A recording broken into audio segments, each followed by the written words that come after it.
This is Thomas Wayne Riley, and welcome to the American Southwest.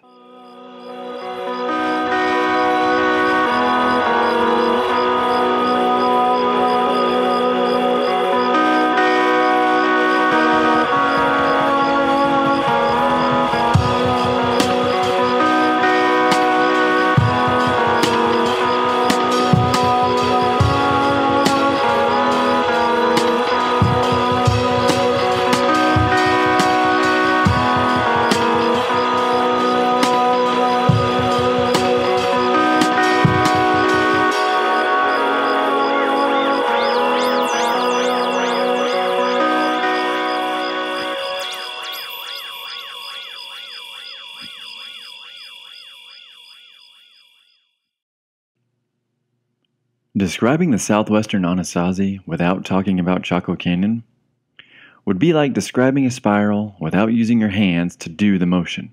It's near impossible. I dare you to try.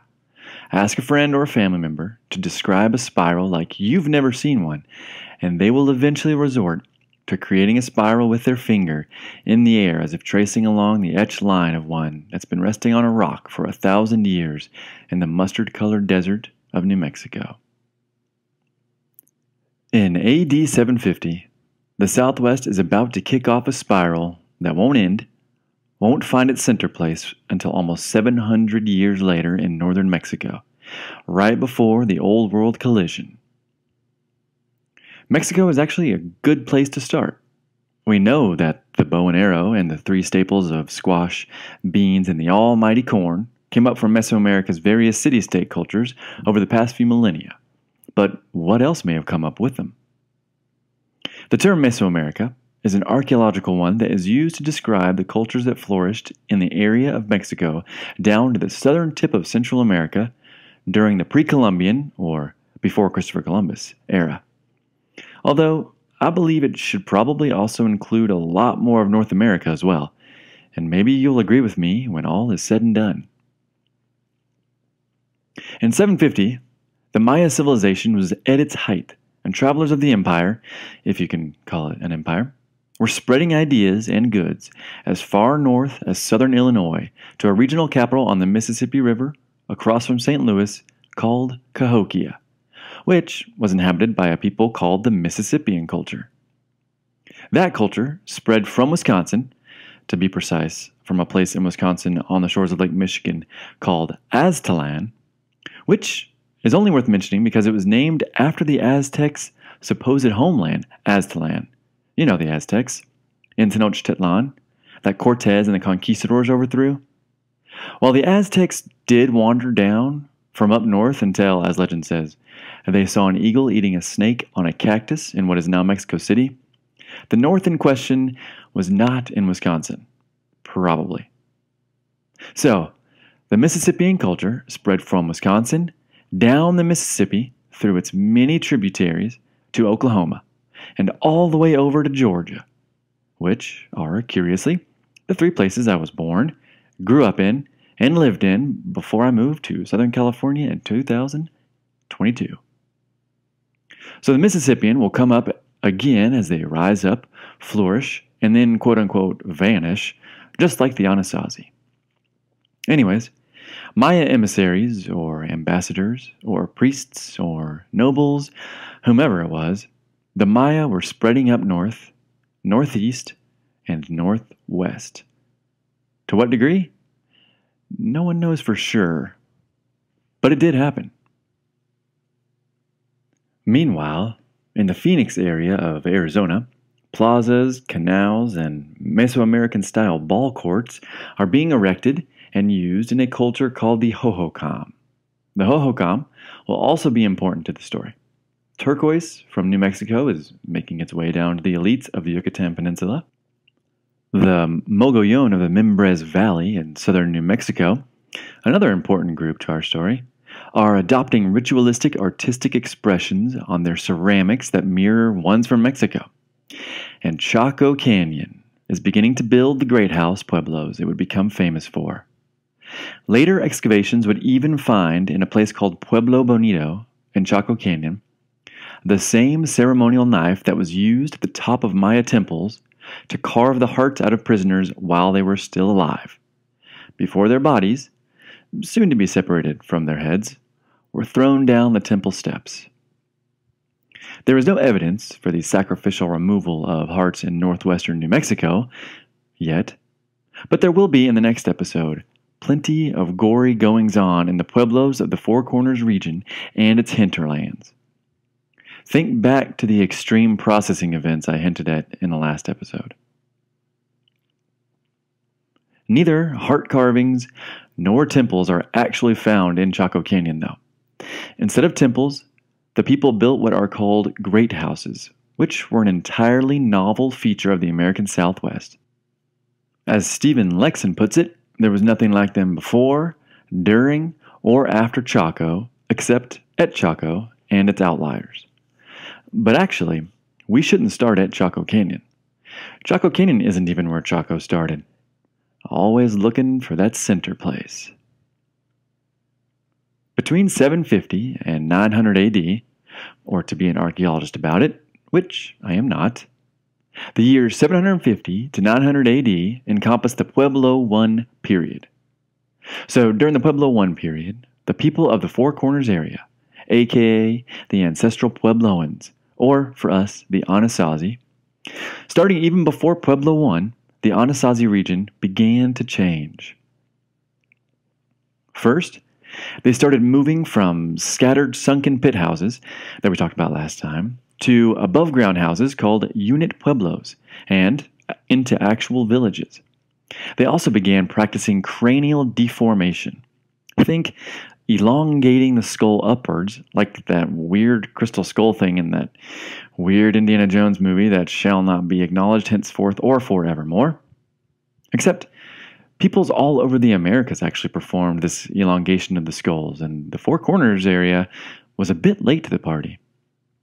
Also, despite building villages, the Anasazi were still on the move, just like their ancestors had been. R.L. Barillo, in his book Behind the Bear's Ears, says of the villages, quote, "Former Colorado State archaeologist Richard Wilshison often characterizes them as more akin to modern trailer parks than to apartment complexes. Aggregations of little homes with maybe a communal architectural center, but otherwise not exactly built to last." End quote. He talks about the boom and bust aspect of the region's many villages before everyone, quote, "packed up and headed to northern New Mexico," end quote. If you are wondering what's in northern New Mexico, it's Chaco. Besides the question of what is Chaco, which we will answer throughout this episode, I'm sure you're wondering, where is Chaco? Well, it's in the northwest corner of that land of enchantment that is New Mexico, and it's not far from the geographical Four Corners marker that shows the meeting of Utah, Colorado, Arizona, and New Mexico. Chaco's just east of the Badlands and in the desert, south of Farmington, north of Gallup, Grants, and I-40, and it's quite a good distance from anything down a few Navajo Nation bumpy dirt roads. Once you've found it, you'll be in one of the most culturally significant areas in the American Southwest, and probably the United States in general, and probably the world as well, which would explain why it's a UNESCO World Heritage Site. Today, you can visit it at a place called, cleverly, Chaco Culture National Historic Park, and it is absolutely worth visiting.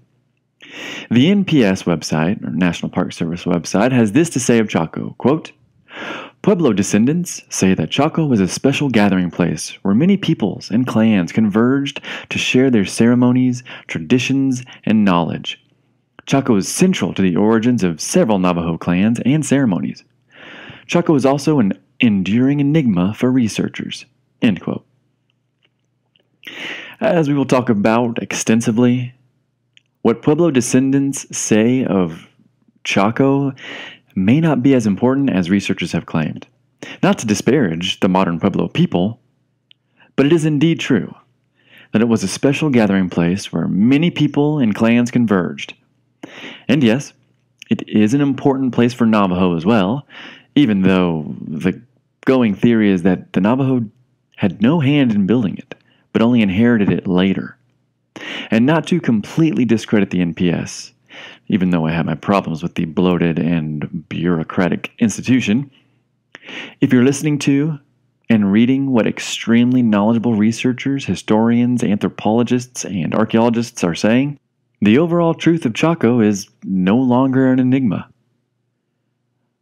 By the end of this series, I know it won't be an enigma to you, dear listener, either. So by AD 1000, the people north of Chaco, in northern New Mexico, southwestern Colorado, southeastern Utah, and northeastern Arizona, all converged into the harsh environment of the canyon. Not just from the north, though, but also from the south. The archaeology and dendrochronology of the canyon and surrounding area supports this. The what was that? The dendrochronology. That's the study of trees in the archaeological record. More specifically, it's the study of tree rings. For archaeologists, one of the most easily and accurately dated areas of the world is the southwestern United States, and that's completely due to tree rings. Here's Stephen Plogg in his work, Ancient Peoples of the American Southwest. I used it last episode, and I will use it in this and the next one as well, obviously. I wish I had a more up-to-date version of the book, as mine is the second edition from 2008, back when I was at the University of Oklahoma studying to become the next Indiana Jones. Thank goodness they never made a fourth movie. Anyways, here's Plogg. In the Southwest, however, the dry environment has furnished archaeologists with one exceptionally accurate dating method, dendrochronology, or tree ring dating. He goes on to give the history of it before saying, quote, each year, trees such as the Douglas fir and pinon pine produce an outer ring or layer of new wood, which builds up into a sequence of rings over the lifetime of the individual tree. Crucially, the rings vary in thickness from year to year, largely because of annual fluctuations in climate. By matching and overlapping ring sequences in living trees with those in old wood, Douglas, the man who pioneered the technique, not the tree, and his successors built up a master chronology for the Southwest over the last 2,000 years. Beams recovered from archaeological sites are dated by matching the beam's ring sequences with those of the master chronology. End quote. This method of dating produced the first true date of any site anywhere in the whole world, and I just think that's neat. So researchers know the exact date of the sites in the Southwest, and crucially, Chaco Canyon, by the roof beams that are still at the site and still in spectacular condition. I've done some serious exploring and visiting of a great many sites, and there is nothing like getting up close and personal to a cylinder of wood still sticking out of the side of an Anasazi masonry structure, and knowing it's the same one that was cut down and taken to that spot where it still stands, and knowing that if I measured its tree rings against that master data, I could find out exactly what date that log was felled. Not used in construction, mind you, but cut down. In Chaco, most of the wood used in the construction of the great houses, kivas, and pueblos were carefully brought in from, and importantly not dragged, but carefully carried from anywhere from 40 to 65 miles away in the various mountain ranges that surround the San Juan Basin, like the Chusca or even further Zuni Mountains. Also from the Zuni Mountains, tools from the area have been found in Chaco, and those mountains are 80 miles straight south across Route 66. Although, obviously, the Mother Road didn't exist back then. But what did exist were countless miles of what's called Chacoan roads that stretched throughout the desert in all directions from Chaco Canyon like the spokes of a wheel, reaching even as far off a place as the Bears Ears. But more on those roads later. Chaco Canyon isn't an easy place to live in. Yep, people were flocking into the area in very large numbers. By not easy to live in, I mean there can be 40-degree Fahrenheit temperature changes within a single day, and that ain't uncommon. If you haven't experienced a 40-degree temperature change, it's wild. I was once climbing on the side of Mount Scott in the Wichita Mountains of southwestern Oklahoma on a Saturday or Sunday in December. It was 70 degrees and sunny and beautiful, but before long, a cloud gathered on the northwestern horizon, which we slowly realized was not a cloud in the sky, but rather a cloud of dust and debris that started in the sky and reached the ground. In the Sahara, they happen in the summer, and they're called haboobs, which, it's a funny name. Haboob. Anyways, we suspected that ground cloud was nothing good, so we came down off the wall and were packing up our ropes and gear when it hit us. The temperature dropped over 50 degrees into the 20s. Snow and sand and dust pelted our faces as we ran to the Subaru and began our trek back to Norman, where the storm would knock out power for almost a week. I don't think I took finals or even turned in papers that semester because I already had an A, and my professors were like, "You're a nerd. You can keep your A. Don't worry about it." I was a nerd. So, Chaco has those crazy temperature changes, not to mention long, cold winters. It's super hot in the summer, the lack of rainfall, the poor soil, the near constant wind once out of the canyon, and the utter and almost complete lack of trees to construct things with or use as fuel for fires with which to cook and stay warm. Hauling timbers from 40 to 90 miles away isn't anyone's idea of a fun task, yet the Anasazi did it. Although there may have been some persuasion in that department. The ancient ones moved into the mustard-colored, dry, and difficult-to-live-in Chaco area in incredibly large numbers from all over, and they began making villages all around the area of the canyon, also known as the San Juan Basin, named after the San Juan River. The villages have multiple different families living in above-ground living rooms with storage areas, what's known as a great kiva, rock art panels, shrines, and as Barillo puts it, plaza areas where the landscape allowed them. He also says the villages were, quote, vibrant and dynamic civic centers where people congregated from across and outside of a given region, and development of these villages probably has much to do with how they were better than scattered hamlets for bringing diverse and disparate groups into a single community, end quote. Bringing scattered groups together helped the people mitigate loss of crops if someone's didn't take that year, as discussed in the last episode. Even though they now lived together, they still farmed their individual plots on the periphery of the village. But coming together helped ensure everyone was fed. Barillo then delves into the diverse and disparate groups of people part by explaining to us that at around the beginning of the Pueblo I period, around 750 AD, the area of Bears Ears and the Four Corners saw some pretty, quote, nasty climatic downturns and subsequent aggregation of dispersed populations into relatively smaller pieces of high elevation landscape, where crops could still grow. And that meant rubbing elbows with folks you may not like, who used to live a comfortable distance away. So at least in part, one reason these villages emerged might not be the proactive one of bringing people together in harmony, so much as the reactive one of creating a space where people who'd been smushed together by default had to learn how to get along. In any case, the result was the same: blending of traits, practices, and families from different corners of the realm. End quote. So during this time period of Pueblo I, population exploded at the same time that people came together to live in closer proximity, both in the San Juan Basin and in the Bears Ears region. And truthfully, all surrounding regions, including the aforementioned Hohokam and Mogollon, whom we will discuss later, but the Hohokam are where Phoenix and its suburbs are now, all the way over to the Colorado River on the California border.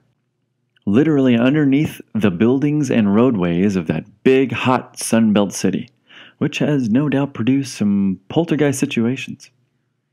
Meanwhile, the Mogollon are in southern New Mexico, eastern Arizona, and south of the Tortilla Curtain / southern border in northern Mexico. in states like Chihuahua and Sonora. Tortilla curtain? Well, that's a great term, which I believe was coined by novelist T.C. Boyle, but mentioned by Barillo in reference to the current Mexican-American border and fake boundary that modern archaeologists, historians, anthropologists, and ethnographers have created to differentiate the American Southwest, the United States, and Canada from Mexico and Central America. Or more precisely, to say that Native Americans and Mesoamericans are completely separate and should not be regarded as having had influenced each other in any way. It's a totally false and unnecessary boundary.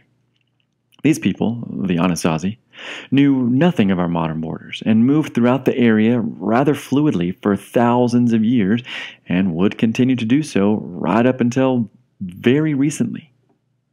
You'll see by the end of this series how the people influenced and relied and traded and met up with each other. Remember, the Clovis sprinters, the ancient ones, Anasazis, and ancestral Puebloans' ancestors, ran the span of entire nations without hesitation as they hunted their giants. Anyways, part of this closer proximity of families and clans and groups coalescing into villages included the building and using of great houses. And by great houses, I mean the huge, usually D-shaped buildings with hundreds of rooms, with one in particular having around 700 rooms. And they're 3 to 5 stories tall. I mean, sure, the Anasazi were small people, but that's still big and tall for 1,000 years ago, especially in the American Southwest when most construction was small and haphazard at best. Great houses are the shining glory of so many archaeological sites that are still standing in the region. It's why people visit Chaco Canyon and many other places today. Yes, archaeologists have rebuilt some of these great houses, but many are still standing all by themselves, and they are glorious now, just as they would have been back then. Well, no, they would have been so much grander back then, so much greater. I think right now you should go check out what they would have looked like on my website, or just go online and look up Chacoan Great Houses. One of the books I read for this series is one I've mentioned by Stephen Lexon titled A Study of Southwestern Archaeology, and it was extremely good and helpful. It's a bit heavy on scholastic themes, and it is the opposite kind of read from Craig Childs' books. But, I mean, obviously in real life they are friends, and I, yes, of course, wish that I could be their friend too. But although the two are very different kinds of reads, both are equally as engaging. But in Lexon's Southwestern Archaeology, he lays out a list of what he calls Take 'em to the Bank fun and indisputable facts about Chaco. He lists them with a certain enjoyable irreverence for disagreement, since he claims the facts are so obvious it's a wonder we're still discussing them at all. Kind of like how the Founding Fathers chose to say we hold these truths to be self-evident, meaning, duh, we don't need to cite sources like other philosophers or statesmen or even God, because these are natural facts, like the Second Amendment, or the First, or that all men are created equal. I like the way Lexon has a no BS presentation of the fun and indisputable facts about Chaco. I won't be running down the list verbatim, but I will be incorporating them throughout the episode pretty extensively. One of Lexon's self-evidence is that, quote, great houses were houses, but not many people lived in them. The initial design of early great houses is clearly based on the common unit pueblos, scaled up. Unit pueblos were family houses. Great houses were literally great houses, and that residential function continued throughout their careers, although most of the architectural mass of later great houses was not residential. It was storage. House plus warehouses, if you will. End quote. We will definitely be getting into the warehouse aspect in a bit. But great houses were not temples as earlier and even some current archaeologists suggest. Even a great source of mine suggested that great houses may have been used as both ritual places and residential palaces at various times and at various locations. And maybe the author was onto something with the various locations thing, but at Chaco, great houses were houses and palaces, not temples. Although, granted, there may have been some ritual rooms within the great house, but overall, they were not religious structures. They were not apartments or hotels for traveling great men or shamans or religious leaders to stay in when in town to perform rituals. Although those people may have stayed in small, what's called unit pueblos, that were located just off the premises near the kiva. But great houses were not empty monuments to some great leader either, although they did house leaders, living and dead. Lexon says 3 independent, one being his own, of course, but 3 independent studies have come to this conclusion that great houses were houses. And the rest of the facts surrounding them seem to back it up.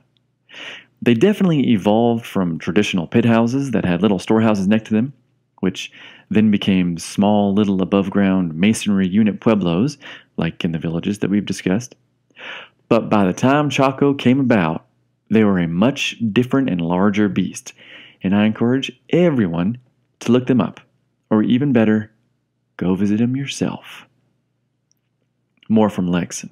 Quote, great houses were palaces, monumental residences for elite, presumably ruling classes, which incorporated a great deal of non-domestic storage space, specialized ceremonial structures, and probably offices for an evolving pro-bureaucracy, end quote. The mention of a bureaucracy and classes in regards to Chaco must mean it was a state or state-like polity, right? More on that soon. The other major key to great houses is that they usually surrounded a great many kivas, including a great kiva. I know I briefly touched on kivas in the last episode, but let's really dive into them now. Just like great houses, but great houses really are just palaces, the more I think about it. I'm kind of ad-libbing here from my script, but great houses should be called palaces. But I guess we'll get into this later with the Pueblo mystique thing. But I guess for continuity's sake, I'll keep calling them great houses. But the more, I've got 24,000 words written on this episode, and I'm just now thinking while reading this script that I should have mentioned way earlier that great houses are palaces. But no one else calls them that. And for continuity's sake, we'll keep calling them great houses. So, okay. Sorry. Just like great houses, but even more so, kivas evolved from subterranean pit houses. This is important because, again, great houses are houses, but kivas are not houses, although they evolved from them. Let's start over. Kivas are generally subterranean structures with ventilation systems, an encircling interior bench that goes around the entire kiva, hence encircling. They have very little signs of domestic activity like cooking and sleeping, and they always have a small hole in the ground, later called a sipapu, and later believed to be a passage to the underworld, although maybe not yet. And knowing that would actually require a time machine, so for now it's just conjecture. But kivas, once a residential function, became relegated to a ceremonial one. Not really religious, I don't think. Not yet. I say not yet because by the time the modern Puebloan societies exist, it is religious, as far as I know. I'm not a modern Puebloan. But they may not be that way, a religious unit, in our story, which, to remind you, we're at around 950 AD. So the kivas are now a ceremonial sort of meeting house, or a place where families and extended families can meet in peace and private in a building that once represented where they lived but now was a remembrance of a past time. While their function may not be 100% known to those who study the Southwest, it is known that they were important enough to rebuild and keep around, and over 1,000 years later, They're still in use at the modern pueblos of the Four Corners region. Here's a quote from Child's amazing book, House of Rain, which he wrote to explain the disappearance of the Anasazi as he chased something known as the T-shaped doors, which we'll talk about later, and of which I used heavily for this series, the book. Quote, excavators working on kivas repeatedly find the remains of previous masons and kivas directly below. These older kivas were often purposefully destroyed, roofs burned, walls pulled down, and then new kivas were built on top, as if in a ritual act, or at least to signify a changing of the guard.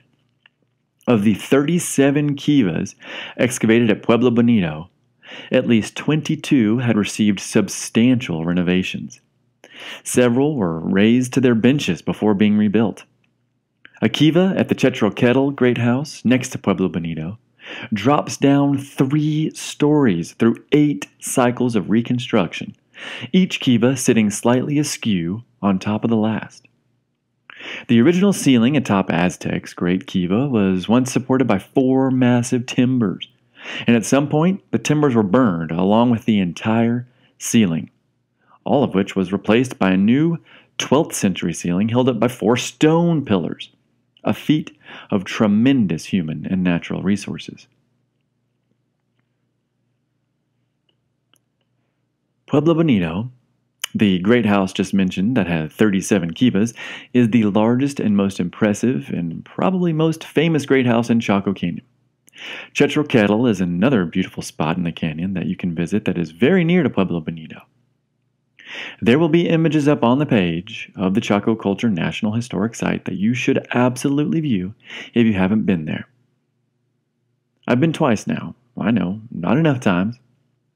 The first time I went was in 2014, and I had a very high fever, and it was in June, and I really don't remember much from it because of said high fever. I'm not sure if I had a bug or if my malaria was flaring back up at the time.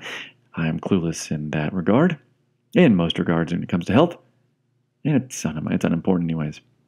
The second time I went was during the last few days of 2020 in December. It was frigid with a terrible wind, but the place was dang near empty. And I passed on a soul, well, maybe one or two, on a hike I did that overlooked the canyon called the Pueblo Alto Trail that leads to a great house called Pueblo Alto. You can see both Pueblo Bonito and Chetro and a lot more from this trail, which is now one of my favorite hikes of all time. Again, I encourage you to check out the website, theamericansouthwest.com, before you go check out the park for yourself, which you must. I know when Barillo wrote his book, Behind the Bear's Ears, he admits to only going to Chaco once. Once! And he calls himself a Southwestern archaeologist. That's disgraceful. I'm kidding, Barillo. Your book rocked. So the kivas are built and burnt and built again over hundreds of years. But also, plaster walls of excavated kivas tend to be 10 or 20 layers thick. Many of these earliest layers of kivas are dated to the 600s, which could mean a group of people lived in a circular pit house, left, moved around in search of their center place, only to return again and rebuild right on top of the old home, over and over again. Before Chaco exploded at the end of the Pueblo I period, people had been living in the canyon for a very long time. The first kiva in Chaco appears to have been built in the 500s. It was abandoned, and then returned to 100 years later, where a larger kiva was built over top of it. And then that kiva was abandoned until the 1100s, when, by that point, a great house was now surrounding the original ancient circular pit house. Remember, those quote-unquote kivas from the 500s may have just been houses that were rebuilt and later became the ceremonial meeting places that we call kivas. Some of these ceremonial meeting place kivas would have taken truly extensive work to build, so they weren't some throwaway architectural function. The Great Kiva at Chetro would have required a crew of 30 people working 10 hours a day for over 100 days to complete. And remember, The many timbers that made up the roofs of the kivas were from 50 or more miles away in various mountain ranges like the Chusca Mountain Range or the Zuni. And if you're wondering, the difference between a kiva and a great kiva is obviously size. Great kivas are considerably larger and can hold on its interior wall bench many more people than the smaller kivas can. The great kivas can hold many families, or a clan perhaps, while the smaller kivas can hold a family, which was probably their exact function. Here's an extended quote from Childs that is important to understand the kivas of today, but may be completely unnecessary when trying to understand the kivas from 1,000 years ago. Maybe not completely unnecessary, but projecting backwards is not the way culture works, and probably shouldn't be as often used as it is in the Southwestern archaeology, which is a theme I will talk about in a little bit. That Pueblo mystique is strong. But the quote. So modern Pueblo people in the Southwest still use the kiva as their holy chamber, and among those who speak the language of Tewa, the kiva is called Te'i, the place of the cottonwood tree. The kiva is thought to be a bridge between the underworld and the world above, and the hole traditionally placed in the kiva floor, just beyond the deflector stone and in front of the latter, represents a place of emergence. In Tewa, this hole is called Po'okwo Koji, the lake roof hole, which leads up from a mysterious underground lake. The kiva is where a radiant green tree grows in the sparseness of the desert, as if it were a flag raised on barren ground announcing the presence of water below, a sign of hope and fertility. End quote. I probably butchered the Hopi language, so my apologies to my native brothers and sisters. Again, what was just described may not be relevant to the kivas of the Anasazi, but it could hint at their emerging significance in Chaco Canyon. The way you enter a kiva is the same way you entered a circular pit house, by a ladder in the ceiling. They're still entered that way today for the most part, as far as I know, but that doesn't mean the kiva was used in the same way back then as it is now. Here's Stephen Lexon, quote, "The round rooms reverently presented to the public as kivas at Chaco and Mesa Verde were not the ceremonial structures we see today in pueblos. They were gussied up pit houses. That was true of so-called kivas at unit pueblos before, during, and after Chaco, right through Pueblo 3. End quote. I used that quote in the last episode, and I said I would use it again. But he's right. They were gussied up pit houses that were used to bring together the various clans, families, and groups that were congregating in towns like Chaco Canyon, but had once been separated by vast distances, the families. What better place to meet up then in a big, cozy living room? Barillo speaks to this gathering in kivas when he says, quote, "In the Bears Ears area in particular, there's an enormous rock art panel that depicts extensive caravans of people converging in one of these structures." End quote. I already briefly touched on why people were meeting together, but it comes back to climate, a very important topic in this series, ever since the glaciers began melting in the beginning of the Mammoth Eaters episode. The climate of the Southwest is always changing, cycling through boom and bust of water and drought, heat and cool, and there's nothing humans could do about it, then or now, except migrate or adapt, of course. But in the early 900s, the climate of Mesa Verde and the Four Corners changed to slightly cooler conditions that made farming harder for those up in the higher elevations. As we'll soon discuss, Chaco Canyon was a capital for the Anasazi, but it wasn't the first capital. That would have been in the Mesa Verde and northern San Juan region, about 100 miles north of Chaco in southern Colorado, between the modern cities of Durango and Cortez. There's great evidence for the first attempt at a capital at that spot until the aforementioned climate change occurred, which forced the project down south on a straight line that I will also touch on a later episode called by Lexon the Chaco Meridian. At the start of Pueblo II in AD 900, everything's abandoned for Chaco, which Burlow calls the Alpha and Omega of the Pueblo II period. The north was emptied as the canyon filled with hundreds, or probably thousands, of scattered villages with 3 to 4 room pueblos, with some having over 100 rooms. Not to mention the many amazing great houses, palaces.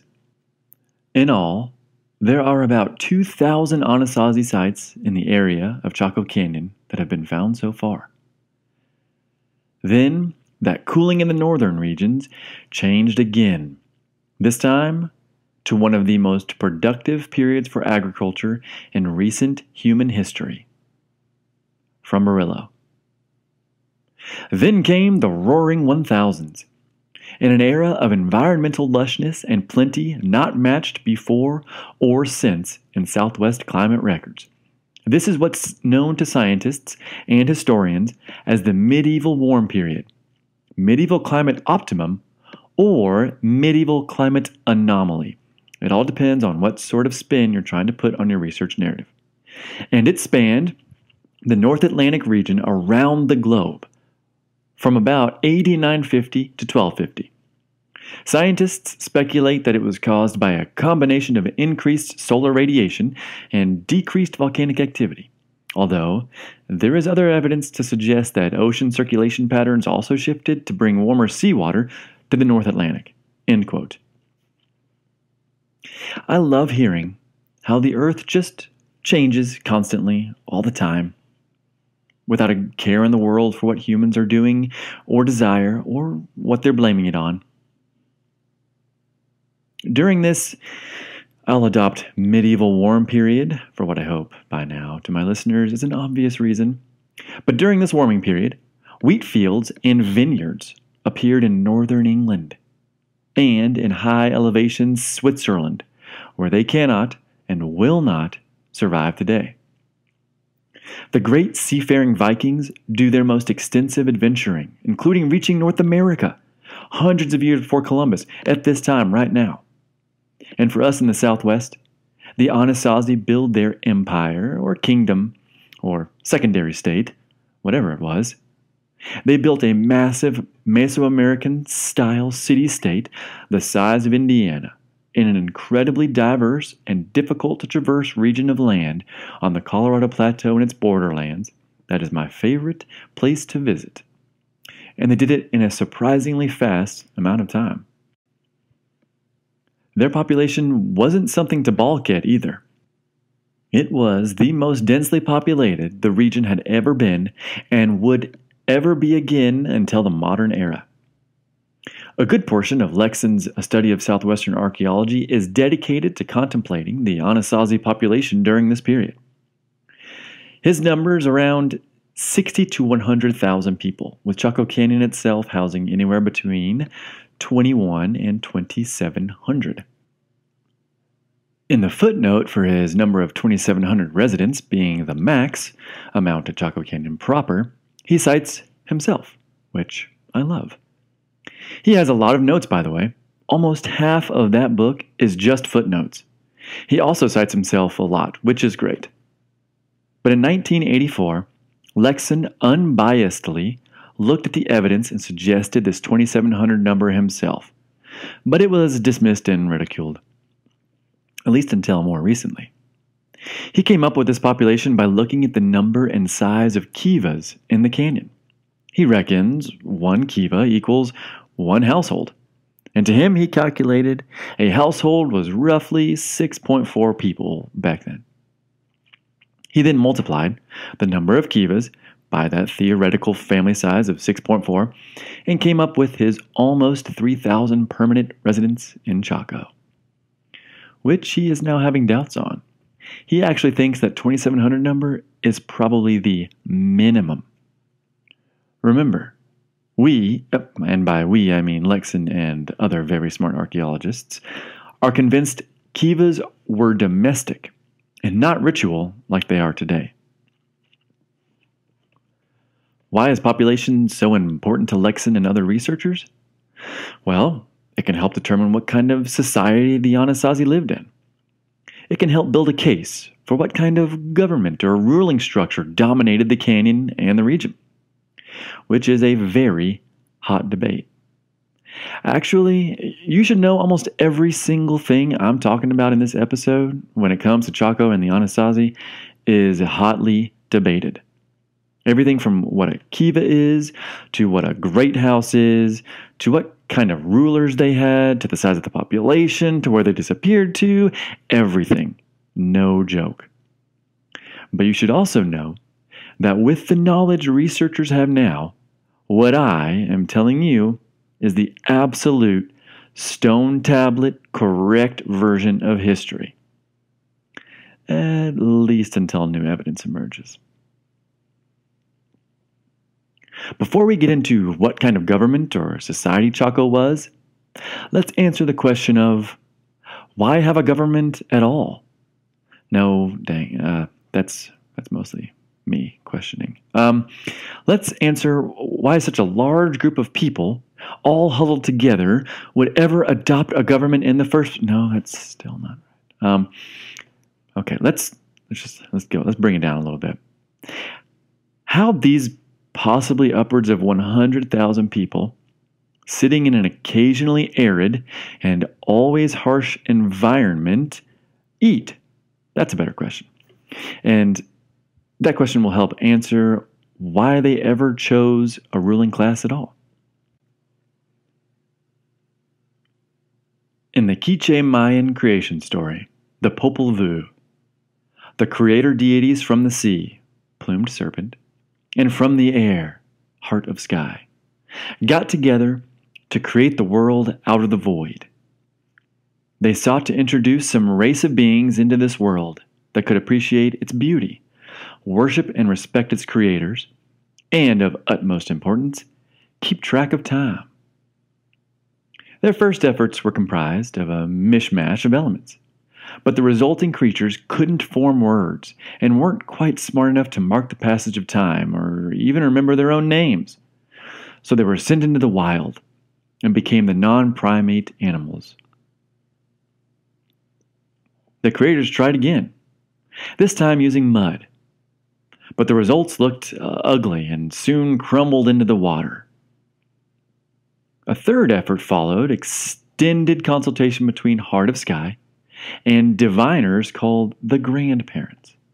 And they carefully carved figures out of wood. They could talk, in a sense, and they cared for and nurtured each other, but their minds weren't quite sharp enough to retain memory of the creators or appreciate their creations. So, they were allowed to be killed off by flooding and other animals.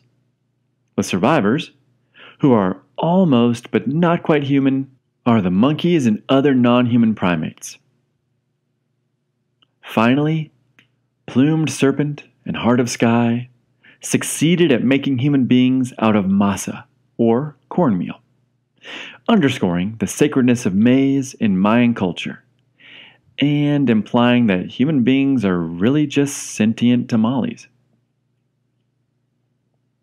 That was a fantastic and my favorite retelling of the Maya creation story by Barillo in Behind the Bear's Ears. And that retelling may help explain the importance of corn for the Anasazi. As I've already mentioned, the connection between the Anasazi and the Mesoamericans in Central America and Mexico was strong. Cacao, which the elites drank in the Maya lands, has been found in excavations at Chaco. As we'll get into later, I know I keep saying that, the modern-day Puebloans voted with their feet, while probably in fear for their lives, to abandon the Anasazi and their way of life as the spiral unrivaled.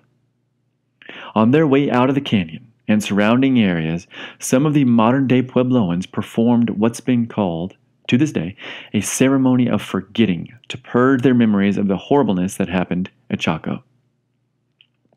I'm teasing all of this future content to reinforce the idea that what modern-day Puebloans believe and how they interpret the world around them and the stories they tell are probably very different from the ones the Anasazi were telling.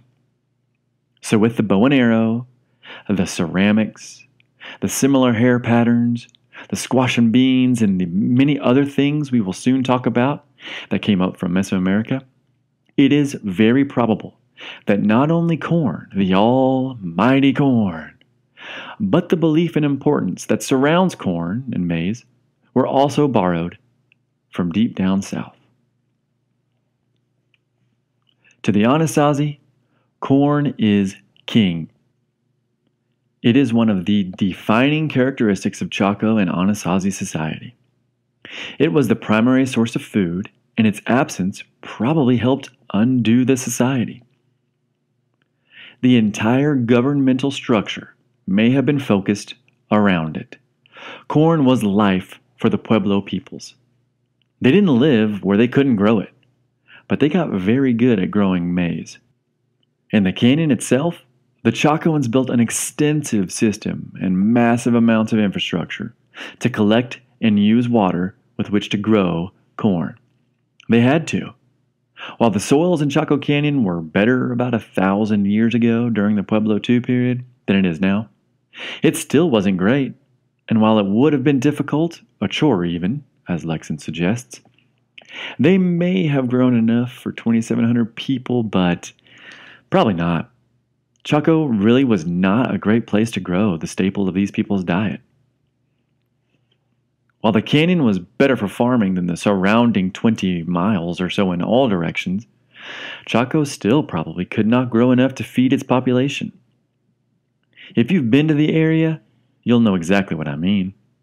Again, look at pictures up on the website, in the page for the episode, and at the page for Chaco Canyon under New Mexico places. Because, quick shout out, I do have a whole area on my website dedicated to parks, trails, hikes, areas of the Southwest and West that you should definitely check out if you're ever going to visit the area, separated by states. Okay, that's enough. I'm not even getting paid for that. When the Navajo moved into the canyon after the Anasazi abandoned it, they had very little luck growing and cultivating corn themselves. It still ain't easy to do with modern technology. Also, studies of corn cobs found at Chaco Canyon that date to the height of the Anasazi found that they weren't grown in the canyon but instead far away in the Chusca Mountains, which are on the border of Arizona, or the outer edges of the San Juan Basin up north across the Colorado border, where that land was far better suited for farming. And it isn't like there are a lack of corn cobs to study. I have held in my hands corn cobs that are 1,000 years old.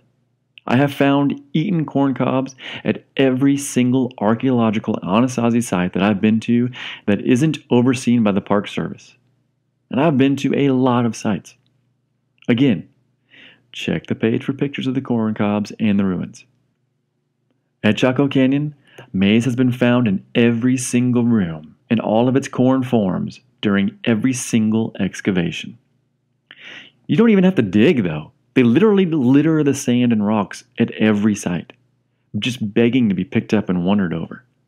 If you go visit an off-the-map site that requires some research and sleuthing, you will find potsherds, manos and matates, and corn cobs. 100% every time. And let me tell you, it never gets old. Just because it was difficult to grow corn in Chaco Canyon didn't mean the Anasazi didn't try. Gwen Vivian argues in her Puebloan Farmers of the Chaco World that small, carefully constructed farm plots filled the gaps between all of Chaco's many, many buildings, great houses, unit pueblos, and kivas, especially on the north side of the canyon.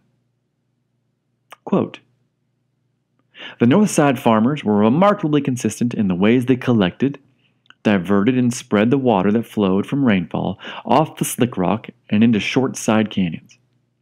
They constructed earthen or masonry diversion dams near the mouths of these drainages to channel the runoff into canals. At the ends of the canals, they built head gates to further channel the floodwater onto fields. To ensure that all plants received equal water, the farmers gridded their fields into rectangular plots separated by low earth borders. End quote. Vivian also suggested that early in the occupation of the canyon, there may have been a small lake that was formed by the creation of a sand dam at the west end. Initially, it was probably natural, but after noticing its potential, the residents may have built upon and improved it. Truthfully, the people of Chaco Canyon had been farming corn there since at least the 500s, but probably before that. Chaco Canyon really was an important place of the Anasazi, and it had been for a long time. Maybe it would have been again if not for the coming spiral of violence. Speaking about the coming spiral of violence, I wasn't sure where to put this because it touches on a lot of the themes and ideas in this and the next episode, and finding its placement was tricky. But now's as good a time as any, especially after talking so much about the almighty corn. What follows is a discussion about the Anasazi staple that Childs has with another archaeologist about a study linking corn to extreme violence. The conversation hints at the future unraveling that we will be discussing in the next episode, but here's the extended quote. This was the first time I had heard a Southwest archaeologist dare mention the study, which linked the eating of corn with chemical changes in the brain. The research was spearheaded by Michel Hernandez at the University of Palermo in Italy. Hernandez, who had been looking at connections between neurobiology and sacrificial rites in cultures around the world, found that nutrition may play a considerable role in various religious and spiritual states. It has long been known that too much corn can alter brain chemistry and lead to a variety of malnutrition diseases, the likes of which have been revealed by many Anasazi skeletons. Corn lacks two key amino acids, lysine and tryptophan. Also, though it is high in many necessary proteins, minerals, and vitamin, corn's niacin is chemically unavailable to the human body. When corn is made into a sole staple, these deficiencies alter the body's makeup, dropping serotonin levels in the brain to a state similar to chronic sleep deprivation. At its extreme, this is clinically linked to obsessive compulsive disorder, aggression, and even mystical states of ecstasy. Hernandez's controversial research suggests that these symptoms may have played a role in mass human sacrifices and religious horrors that occurred among the Toltecs, the Mayas, and the Aztecs in late BC and early AD. It was a time of unparalleled splendor in Mesoamerica, pyramids and ball courts spreading across 2 continents when native corn reached its peak production. Meanwhile, tens of thousands, perhaps even hundreds of thousands of people were sacrificed every year on stone altars, high atop temples, in cities that gleamed like pearl. Fresh human hearts were cut out and placed in sacred vessels. This, the study suggested, might have been linked to an overindulgence in corn. Hernandez did not leave the Southwest out of the study, mentioning a fervor that swept the Anasazi landscape. Terribly disfigured human skeletons have been found from that time. Bones polished by cooking, heads severed. The authors of this study believe that corn could have been a factor. That dementia could have occurred on a cultural level. End quote. But what about those vital other part of the Southwestern food trifecta, beans and squash? I hear my audience asking. And you're right. And Childs addresses that as well when he says, quote, people living in the Southwest actually figured out how to deal with corn's nutritional deficiencies long ago by eating beans, amaranth, or meat with every traditional meal. This makes up for the missing amino acids. Fire ash, which consists mostly of calcium hydroxide, liberates corn's niacin and is a key ingredient and Hopi Peaky bread. In this way, corn was made safe, perhaps rendering the madness theory obsolete. Still, one can easily imagine priests who did not eat amaranth, beans, meat, or peaky bread. Prophets religiously indulging in nothing but corn, stewing in smoky, dark kivas wild with visions. When a drought came and corn no longer arrived, Chaco may have turned sour. The addiction unmet. End quote. That reminds me of the line in Fury Road. Do not, my friends, become addicted to corn. It will take hold of you and you will resent its absence.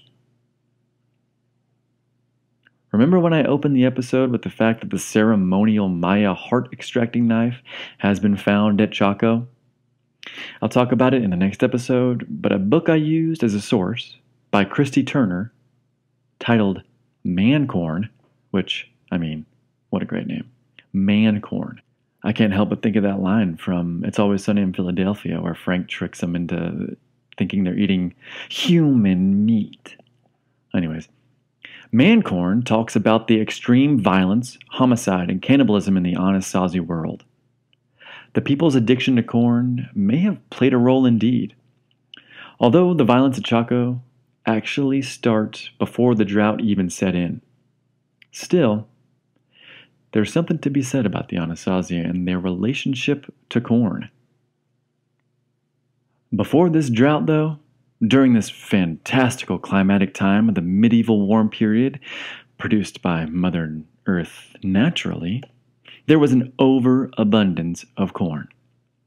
The people, due to the incredibly kind environment, an environment of warmth, which has been beneficial to humans and humankind ever since the end of the Ice Age, and which environment is made all the more easier with human technology, well, the people were not short of their favorite staple, the almighty maize, which is, as I discussed in the previous episode, incredibly easy to store. If you travel the Southwest at all, and you've got sharp eyes, or have done your research, you'll have seen small masonry structures known as granaries. They're usually tiny buildings built with Colorado Plateau red stones and plaster with a single window or doorway that would have been closed and sealed with a removable, slender slab of sandstone. Inside, almost always, is corn. Sometimes these granaries are in high up places where animals or other humans couldn't easily get to them. Sometimes they're right next door to the pueblo. Sometimes they're in the bottom of canyons. Most of the time, they're in alcoves. Granaries are everywhere in the Four Corners. I love seeing them. And even if you're just driving, like from Escalante to Bryce Canyon on scenic Byway 12 in Utah, there are places to pull over and check them out, complete with little viewing cylinders that direct your gaze straight to them. Next time you're in the area, be on the lookout. Take some time, pull over. So when you've got that population of almost 100,000 people in the area of Chaco Canyon, and you're in a place that loves to throw droughts at you of varying durations from 7 to 70 years, it's important to always have extra corn on hand. What happens when granaries don't cut it, though? What happens when you've got corn coming out your ears, or out the wazoo even? Well, you put it in warehouses, of course. Here's a quote from Barillo. What Chaco appears to have become in those early days was, in effect, a maize-based food bank, according to an idea championed by Lexon, shout out to our boy, and others. Even in good years, the farming could be very unpredictable in the more farmable rim provinces, like Bears Ears, where where my own research on prehistoric farming techniques suggests that dry farming at Top Cedar Mesa was successful 1 out of every 3 to 5 years. That sounds like a disastrously fatal success rate until you take into account the fact that storage structures, or granaries, make up a large portion of the architecture there. And a granary of average Cedar Mesa size, filled with dried maize, could sustain a small family for up to about half a decade. Thus, a drought lasting longer than about 7 years would be the one that compelled folks to pack up and skedaddle. And reconstructions of drought severity and population movements seem to bear this out. Chaco, then, appears to have acted sort of like a gigantic granary complex or redistribution center. This goes a long way toward explaining why large portions of Chaco's great houses look not so much like houses as warehouses. Communities from all around this hub of the San Juan Basin could cache their surpluses of maize and other goods there for later use by either themselves or other communities during shortfalls. When weather conditions swung upward in the early to mid-thousands, surplus became opulence. This is probably how the Inca got their start as well, building and relying on local food banks to shore up shortfalls, until the climatic conditions of Chaco Canyon and the Andes effectively swapped places at about AD 1150, after which the Inca gradually rose to imperial dominance, while things up north took a decidedly more dismal turn. During Lexon's discussion on population, he mentions something called the K rule, which he named after a bright archaeologist who unfortunately passed away in the 90s, but not before she came up with a great idea. The K rule states that at around 2,500 people, stay with me, at 2,500 people, a ruler is needed. And it works everywhere, both within and without the Southwest. If there ain't a ruler directly, then there's a king over that hill over there. Or, if the area is larger than 2,500 people and no ruler is evident over them yonder hills, or within the group, then the group is always split into smaller polities, wards, neighborhoods, etc. Here's Lexon, quote, "If a permanent settlement or community reached or exceeded approximately 2,500 people, it almost always will have permanent, institutional, centralized, hierarchical governance. A chieftain, a mayor, a king, whatever. Even in the ancient Southwest." End quote. That line, even in the ancient Southwest, is important because, like I said earlier, everything about the Southwest and Chaco and the Anasazi is hotly debated. But especially whether or not they had a ruler. Which, yes, Chaco had a ruler. And that ruler no doubt lived in one of the many great houses of Chaco Canyon. Remember when I came to the epiphany earlier that great houses were palaces? I mean, actually, Lexon calls them palaces. He just doesn't ever refer to them solely as palaces. And I understand why, because for the last 130 years or 40 years, they've been called great houses. So to buck that, along with everything else that Lexon bucks, may be too much for the anthropological community at large. So I'm not coming up with any fantastical new insights by calling them palaces, because Lexon, who is full of fantastical insights, already called them palaces. It just didn't stick with me until I was talking into the microphone about them, or rereading my 24,000 words. All right. Anyways, okay. So the rulers lived in the great houses, the warehouse, great house combinations that we all love to visit. And while living in those combination, great houses, warehouses, they were no doubt the ones in charge of redistributing those stores of corn. As Lexon points out, but many researchers, archaeologists, historians, and especially modern Puebloans completely ignore every agricultural society north of Panama had nobles and commoners.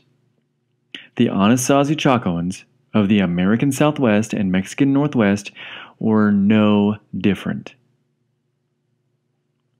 During excavations of Pueblo Bonito, archaeologists found something very curious. They discovered the most highly decorated burials in all of the Southwest. From Childs. Two richly dressed skeletons were discovered lying on a bed of 56,000 pieces of turquoise, surrounded by fine ceramic vessels, and covered by a sheet of ivory-colored shells imported from the ocean 600 miles away. End quote. Also curious is the fact that these two people were 2 inches taller on average than the other Chacoans who were buried at and around the site. The Anasazi normally stood shorter than 5 feet, except these two, and quite a few other richly adorned individuals that were found buried. Blog says, quote, "The grave goods associated with these burials remind one of the 16th century Spanish descriptions of Native American rulers in northern Mexico, who wore a fine cotton cloak and a wristband of marten fur, or who were well dressed in cotton and adorned with turquoise necklaces. Other evidence suggests that these individuals had greater power and rights than typical Chacoans." End quote. Here's a small, but not totally inclusive, list of other grave goods that have been found at Chaco Canyon. Ceramics from Arizona. Corn from the mountains. What may be prayer sticks? Flutes, bird wings, lion claws, bear paws, and copper bells from Mexico. Actually, almost all, if not all, of the grave goods are from somewhere else, somewhere outside of Chaco. Analysis of the bones of those buried in seemingly elite burials show less disease, better diet, and possibly, like the many grave goods, that they were from out of town.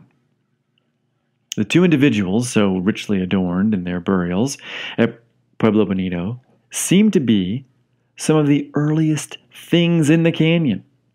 I mean, they're humans, but they're the earliest things in the canyon.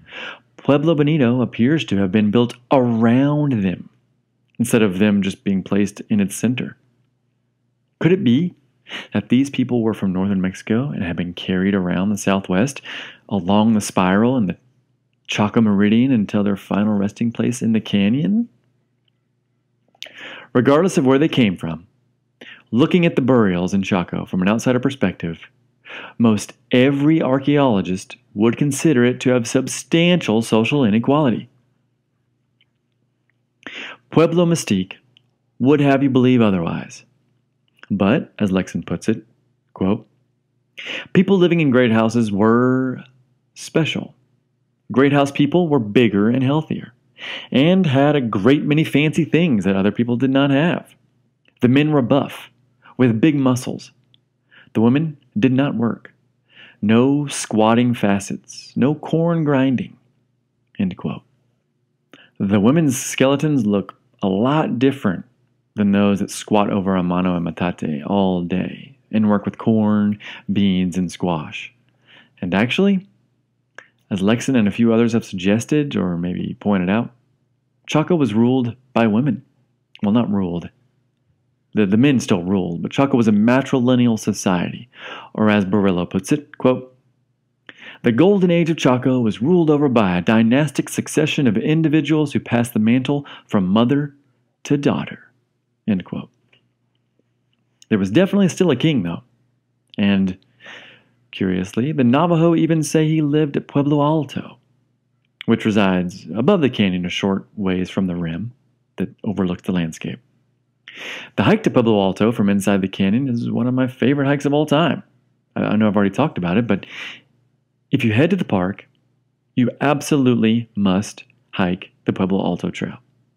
It tops every list.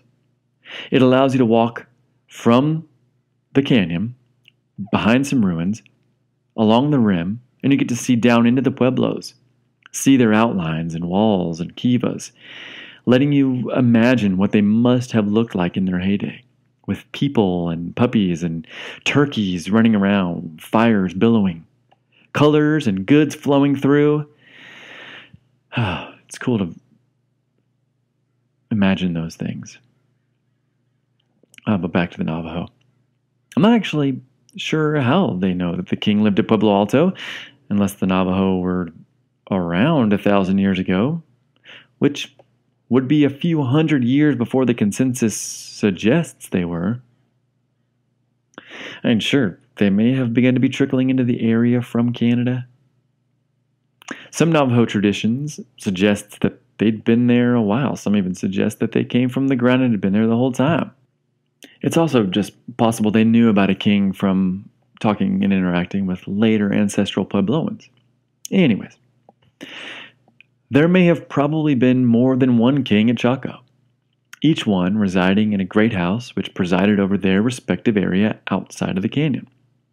Remember, there's 100,000 or so people in the San Juan Basin and the Four Corners area. And they would have actively called themselves whatever the Anasazi called themselves. But knowing what we know now, the only takeaway is that those burials show a clear example of hierarchy and social inequality. Like Plog points out in his 2010 work, Hierarchy and Social Inequality in the American Southwest. If you've got hierarchy, you've got yourself a stratified class society. Lexon says, with fun fact number 4, that, quote, the architecture is unambiguous. Great houses versus unit pueblos. An upper class lived in great houses, and a lower class lived in unit pueblos. Nobles and commoners. End quote. At Chaco, there were elites and there were commoners. There were people in charge, and there were people that followed. Whether they followed by carrot or by stick, well, we'll get into that. This class distinction and rise of nobility may have been imported from down south, beyond the tortilla curtain, but regardless, Chaco had nobles and commoners. And at the same time, a very similar thing was happening in the east at the aforementioned Cahokia, that place across the river from St. Louis, with the largest pyramid north of Teotihuacan, which is near Mexico City. There were nobles and commoners around the Gulf of Mexico and the southern United States as well. There were even nobles and commoners in the Pacific Northwest. So why on earth is it so hard for modern researchers to agree that they were there at Chaco? Much later, after the French explorers and trappers arrived to North America, they would note that descendants of Cahokian elites, which we would call members of the Natchez tribe, well, they called commoners stinkards. An absence of this division in the American Southwest, and at Chaco in particular, would be weird, to say the least. And to ignore that fun fact is doing a disservice to the area and the people, and even their descendants, who are the champions of this refusal to allow for the fact of rulers in and among the Anasazi. I promise we'll get there soon. But that Pueblo space, or Pueblo mystique, is strong. Eventually the capital, that is Chaco, will move on that north-south line I keep bringing up called the Chaco Meridian, up to a place mislabeled, at least to us, as Aztec National Monument, in a city called Aztec, in even more northern New Mexico, just below, and I mean just below, the Colorado border. That capital will then move further north again, before going down into the spiral, but still on that straight Chaco Meridian, all the way into Mexico proper to a place called Paquime, or Casas Grandes. And all along the way, people will leave the spiral, or even be flung off the spiral, until the ancestors of modern pueblos overthrew the Chaco warlords and remade their own pueblos into something that looked and acted nothing like Chaco and the Anasazi. But for now, I'm getting ahead of myself, but for now, between the years 900 and 1150, all is well and booming in the canyon. Even the violence that was steadily building up in the area that I mentioned in the last episode, that small-scale raiding and murders, they disappeared during the golden years of Chaco. Interpersonal violence has seemingly vanished. Although, in the year 1100, there are 9 females to every 2 males aged 15 to 25 at Chaco, which many have suggested points to slavery. And then there's the extreme processing events, which may have been punishment brought down by the elites on those misbehaving, or practicing the wrong religion, or not paying their taxes. Sometimes the state's got to dismember you and your family piece by piece before burning down your home. To prove a point. No wonder the modern Puebloans like the Hopi have a ceremony of forgetting. So there are nobles or elites, and there are commoners at Chaco. There are rulers and the ruled over, which suggests there's got to be some form of government, right? Thankfully, smarter people than I, like Lexon, have spent decades researching and answering that important question. He's even found what government Chaco most likely resembled. And you don't even have to go far to find it. Just across the tortilla curtain, where something called the Nahuatl Altepetl is alive and strong. Here's an extended quote by Lexon on what a Nahuatl Altepetl is. Quote, "The Altepetl encompassed a central capital and farming lands around both city and countryside. At the capital, a half-dozen noble extended families occupied separate palaces amid public architecture and an urban population of commoners. Now, far more commoners lived in countryside farming villages, many with smaller palaces of secondary nobility, for a total population of 2,000 to 40,000 people. The king was first among equals, elected by the nobility from one of the half-dozen highest noble families." He says in parentheses, the nature of the election, quote-unquote, was probably not what we'd envision. The office was not strong, nor did it descend in a kingly line. When the king died, another election named a king from a different princely house. This rotating or shared governance prevented any single princely family from ascending to a strong hereditary kingship. A hierarchical tributary system moved goods and services up through the secondary and higher nobles and king. Particular commoner families owed tribute to particular noble families, who then owed tribute to the royal nobility. Tribute or tax was not onerous, a few bushels of corn, a week's work, some other good or service. The central city had from fewer than 1,000 to perhaps 5,000 people in a settlement of about 100 hectares. Secondary centers were an order of magnitude smaller. Cities were defined by civic architecture and monuments, and most importantly, by the clustered noble houses or palaces. End quote. Clustered noble houses or palaces. A great house. And for quick clarification, the Nahua is a group of people who speak Nahuatl, which is what the Aztec spoke and is in the Uto-Aztecan language family I talked about last episode, which is one of the many language families spoken in the Southwest, but one of probably only about 3 that were spoken in the Southwest at the height of Chaco. It's hard to argue with Lexon. Chaco was an Altepetl, and his fun facts about Chaco work well. Each and every feature he describes works in the canyon.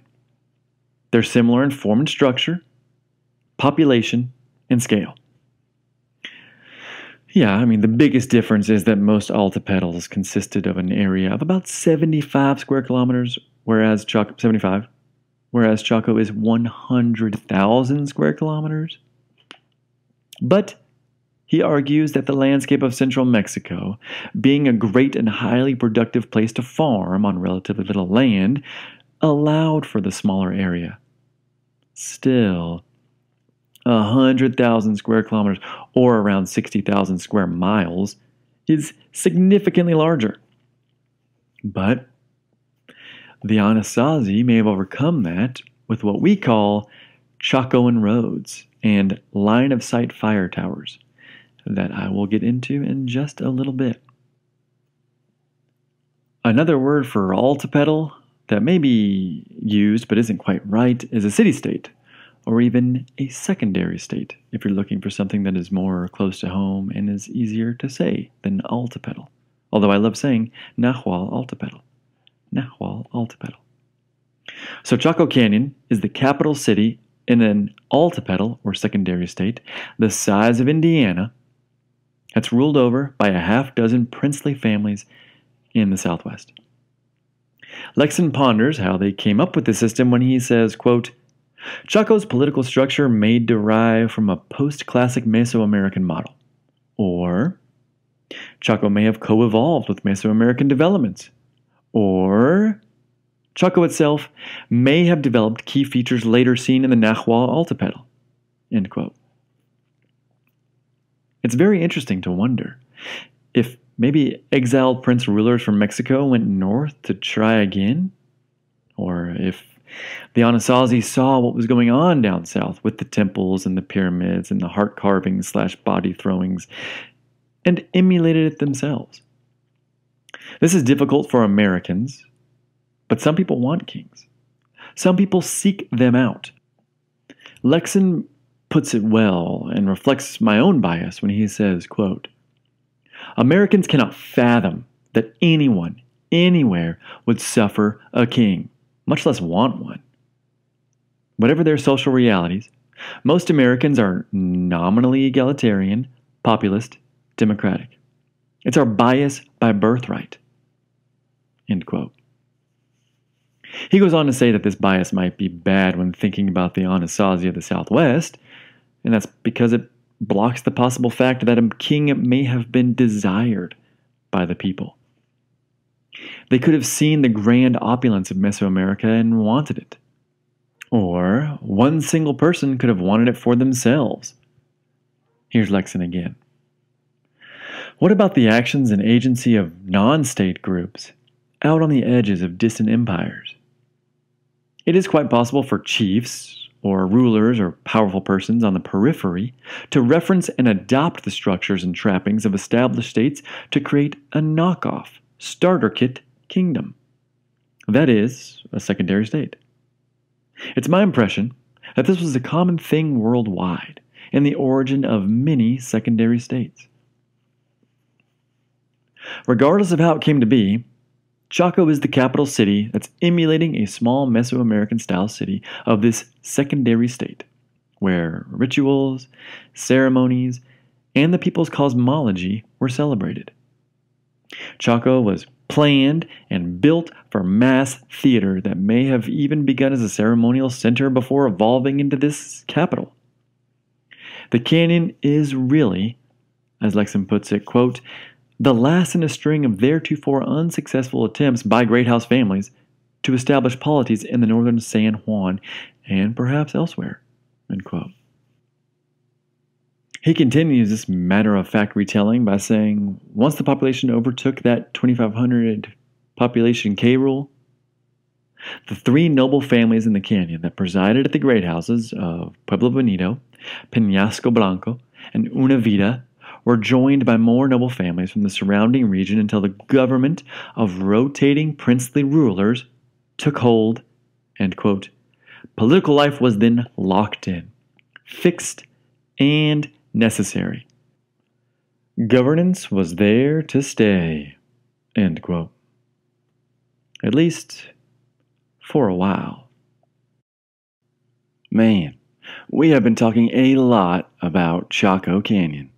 I've said the word so many times it's starting to sound strange, which I guess it is strange. The NPS website says that the term Chaco comes from the Spanish. They say this, quote, a map drawn in 1778 by Spanish cartographer Bernardo de Miera y Pacheco identified the Chaco Canyon area as Chaca, which is a Spanish colonial word commonly used during that era, meaning a large expanse of open and unexplored land, desert, plain, or prairie. End quote. They weren't wrong. It really is a vast expanse of badlands and desert and a little bit of prairie. I wonder if they knew the ruins were there. In history, there are no coincidences, as Lexon says adamantly. The story of the Southwest, up to this point, and of course going forward, is standard history, and the way humans act is the same as they do everywhere else. Except, of course, so very differently. Never forget that the Native American ancestors traveled extensively to hunt mammoth and then bison, as we talked about with the Clovis.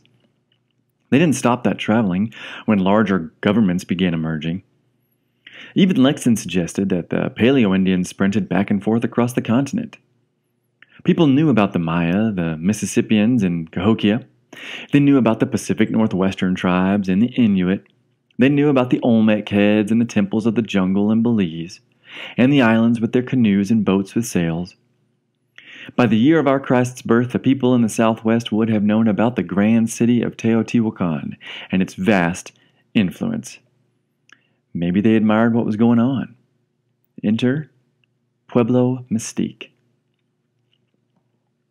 Lexon talks extensively about the Pueblo Mystique and how it has obscured and tainted our view of all things Southwestern archaeology, especially Chaco Canyon, and the modern pueblos that followed. Actually, both he and Barillo discuss this, but it's Lexon who really brings it home by saying everything we know and love about the Southwest, like the architecture and history and even the Native Americans themselves, is ruined and obscured through this lens of quote-unquote Pueblo Mystique. Santa Fe, and to a lesser extent Taos, is the definition and driving factor of this mystique. For goodness sakes, the railroad company half-built this idea of the Pueblos and the Indians in them in the 1800s to bring tourists to New Mexico. They argued, and the Pueblos signed on to it, that the region's history was different than anywhere else on Earth. And yes, of course it was. That's why we all love it. But not in the way they were and are still suggesting. Pueblo Mystique has it that the Indians were peaceful, they had no war, they had no ruler, and there was no man corn being eaten by crazed Anasazi. And the word Anasazi is bad. And the word abandoned shouldn't be used because it's insensitive to the people that, I don't get that one, but it's true. Abandoned isn't used in published works anymore because it may hurt the people who descended from the ones who purposefully and happily abandoned the Anasazi and Chaco way of life. Then you've got the New Age hippie stuff that you'll see all over Santa Fe to reinforce it all. Of course, it's tricky when you're talking about a culture and a people that is not your own. You really don't want to offend anyone unnecessarily. But talking about facts isn't unnecessary, it's the opposite of that. Especially if we ever want to understand what happened in the region. And maybe to avoid doing it ourselves? Maybe.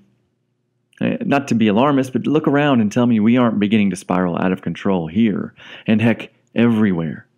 Soon, man-corn's going to be on every menu as Mad Max tanker trucks filled with mother's milk race down the landscape past hordes of barbed, marauding vehicles sporting either Pride Antifa flags or Don't Tread on Me bumper stickers. I'm being facetious. But before long in our story here in this episode, the Anasazi are cleaving faces off and eating cooked and pulverized human bone. Children's skulls are stuffed into ritual areas of enemy clans' kivas to block the fresh air from coming in. Yet for a long while, the land had never been so bountiful and peaceful. It seemingly didn't take much to change. Chaco was so very different from modern pueblos. That should be an established fact. Modern pueblos don't have kings, and very modern pueblos, because pueblos after the Anasazi left for northern Mexico, certainly did have warriors and extreme battles with other pueblos. But modern pueblos don't have standing armies that lead people to and over the edge of red-walled mesas. And because they're so different, researchers really need to stop projecting backwards with ethnology onto the Anasazi, linking the two. The modern Puebloan people's ancestors, again, actively rejected them to specifically create a new society that was probably, in a whole lot of ways, opposite, or at least drastically different from how the Anasazi and Chacoans were doing things. The Pueblo communities of the Hopi, Zuni, and countless others, especially and even more so in the Rio Grande area of Santa Fe, were reacting to Chaco by creating their own places that never wanted to recreate it again. Entire practices and belief systems I don't know about because I'm not privy to that kind of specialized ritual knowledge. A lot of these belief systems are about forgetting and making sure not to repeat the past. So by using ethnography, which is talking to modern peoples who are descended from the ones being studied and deducing that must be how the old ones did it, is not the way to go when wondering what on earth the Anasazi were doing. And it also ignores quite a bit of history of the Native Americans since the spiral unraveled in Chaco Canyon and then later Aztec ruins. First of all, there's the whole violent, cannibalistic, fiery end of Chaco that sees the Anasazi roll southward, as we'll get into in the next episode. Then the Navajo and Apache move in from way up north. Then there's that whole Spanish and Jesus and Christianity and plague, the Pueblo Revolt, the horse and guns, then the Mexicans, then the Americans. You'd have to ignore all of that and suggest even with those world-shattering events, which each of them were, the modern Pueblo people are doing things exactly like their hated and purposefully forgotten about ancestors. Hated may be too strong of a word. Using ethnography is helpful to explain the way people live now, but it isn't the correct way to go about explaining the past. Not always, at least. And also, Pueblo mystique turns the Anasazi and the Native Americans of the area into a caricature, in my opinion. Don't forget that these people we're talking about were people. They were just like us, but in a much different environment. They felt and acted and thought much like we do now. They laughed and told jokes and stories just like we do. Maybe they told even better stories than we do. But they were people, and they laughed. Indians laughed. Don't let the noble savage trope fool you. When thinking about these people's history and why they did the things they did and why they went certain places and why they created certain things, when thinking back onto them, it's easy to lose sight that they were people, just like us, and not stereotypes, like the stereotype of a crying Italian man dressed as an Indian for a Super Bowl ad asking us not to litter. When we speak of the modern Pueblo people, we are speaking of a very diverse people that were grouped together not even by the Spanish, but more by the Americans, who, for example, took the 20-plus Hopi-speaking towns and made them one unified tribe or nation, even though they didn't always get along, much like their ancestors hadn't always gotten along. Just ask those that were escorted to the nearly 1,000-foot edge of the mesa and then carefully helped over said edge. Oh wait, you can't ask them. Uncle Sam needed someone to talk to, just one person. So the government forced the Hopi and other tribes to have a leader, even though they were actively avoiding that since, they overthrew the Anasazi. So this episode, and the books I read, or most of them, are out to answer the question of who the Chaco were, not within this Pueblo space that's shrouded in Pueblo mystique, but instead in the real world. And Lexon thinks he's thrown off the yoke of mystique and has found the closest reality of the Anasazi we can know with the knowledge we have now. He says, quote, "Most, almost all, trust me, of this research seems to support the Chaco I've described." He goes on to say, he's describing, quote, "Chaco not in Pueblo space. Headlines like ancient Chaco society was ruled by a matrilineal dynasty makes me happy, as does the mounting confirmation that Chaco indeed relocated to Aztec ruins. As does validation of Chaco as a region, center, consumer black hole for pots, rocks, timbers, labor, and food. And a few hold the press shockers. It started a half-century earlier than we'd thought. Chaco's first love was not the North, but the South. And Chaco's matrilineal rulers were knocking back both Mesoamerican cacao and Mississippian black drink. The knowledge and taste of Chaco elites were continental." End quote. So what I'm describing to you is the way it was.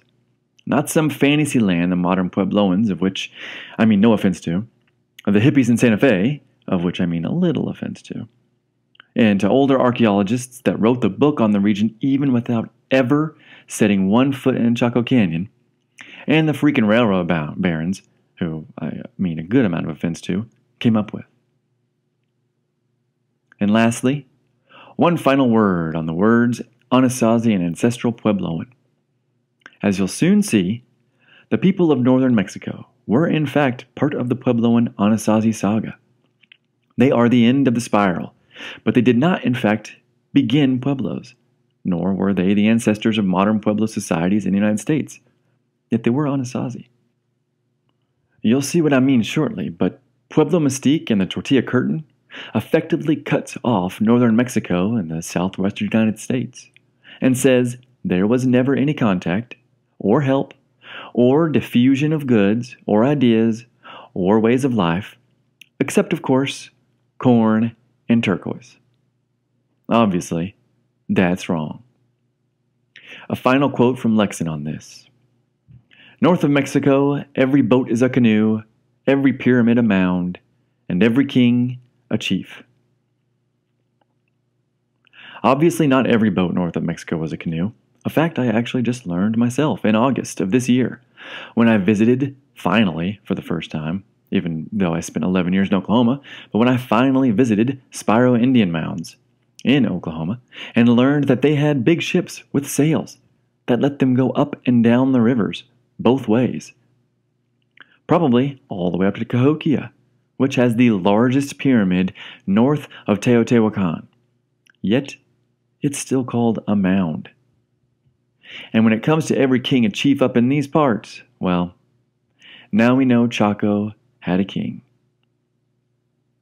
I'll end this section before we continue with the story of the Chaco Canyon by saying, wouldn't we know more if the Indians gave us more help? Surprisingly, in 2004, Paul Reed of the Puebloan Society of Chaco Canyon said, quote, specific stories that refer to Chaco in a recognizable manner are not apparent in the oral histories of most pueblos. End quote.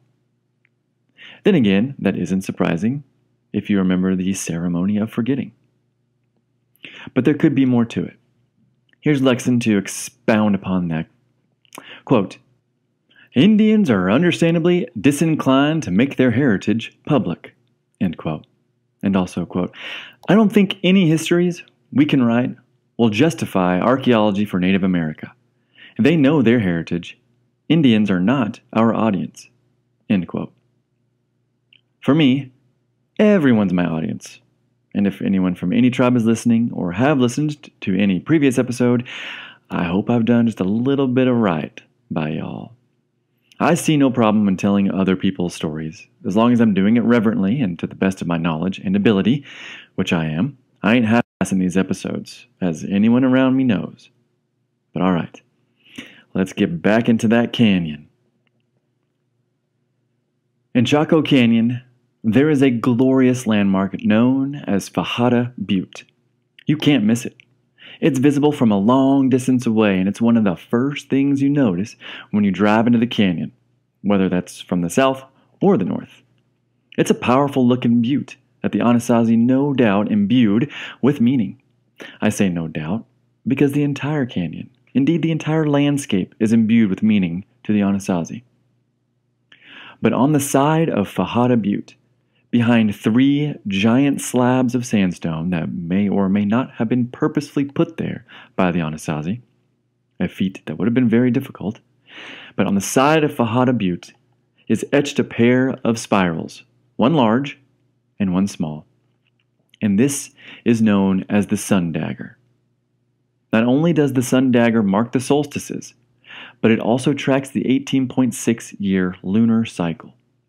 It's called sun dagger because during the summer solstice, a vertical shaft, or dagger, of light pierces the main spiral at its exact center.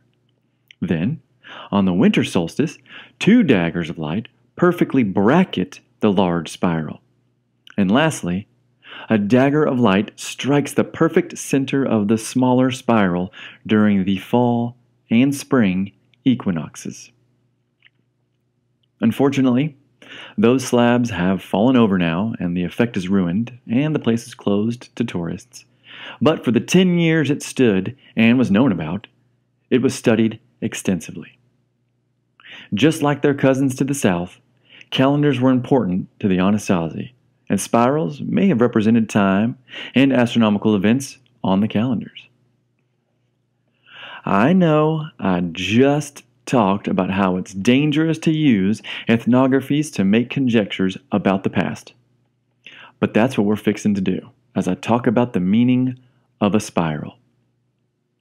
To modern Puebloans, the spiral can be a representation of time, or of ancestors whirling by.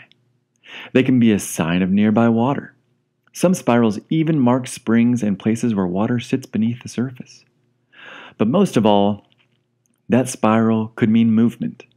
They could mean migration. I mean, a spiral is movement in etched or drawn out form. So the spiral is movement. Movement of the people, of the stars, of time. It's life migrating forward and inward, and the spiral is everywhere in the Southwest. Childs says this of the spiral and migration, quote, "Variables of possible placements and directions are as numerous as stories of migration among Pueblo people. Movement is written into the foundation of these people. Over their history, their journeys might look like a turning, changing circle, a constant search for a center place, every bend honing inward." End quote. The spiral may signify movement, whether it be of the people or the sun, but it didn't show up in huge numbers until the advent of agriculture. So they may indeed be important markers of time and of the movement of the earth around the sun. In a place where being a week off for planting your crops may mean starving, the calendar can become everything. It becomes the center of your universe, the center of a spiral. Whatever the spiral may have meant to the Anasazi people, it truly is everywhere in the Southwest. And not just the Anasazi use it, but for them, it seems to be unbelievably important. They were absolutely skilled astronomers, and they seemingly built everything in accordance to what was happening in the sky, including their monumental architecture, and to me, even more than the great houses and great kivas, the truest form of monumental architecture in the Chaco region is what's known as the Chacoan roads. From Lexon, quote, "Chaco's region was a system. Chaco's famous roads were both monuments and transportation corridors, freighted both with goods and with symbolism." End quote. The Anasazi constructed one of the most extensive road networks in the world that not only connected everything within the canyon, but also radiated out of it into the desert like the spokes of a wheel in every direction, except northeast, where there is a noticeable lack of great houses known as Chaco outliers.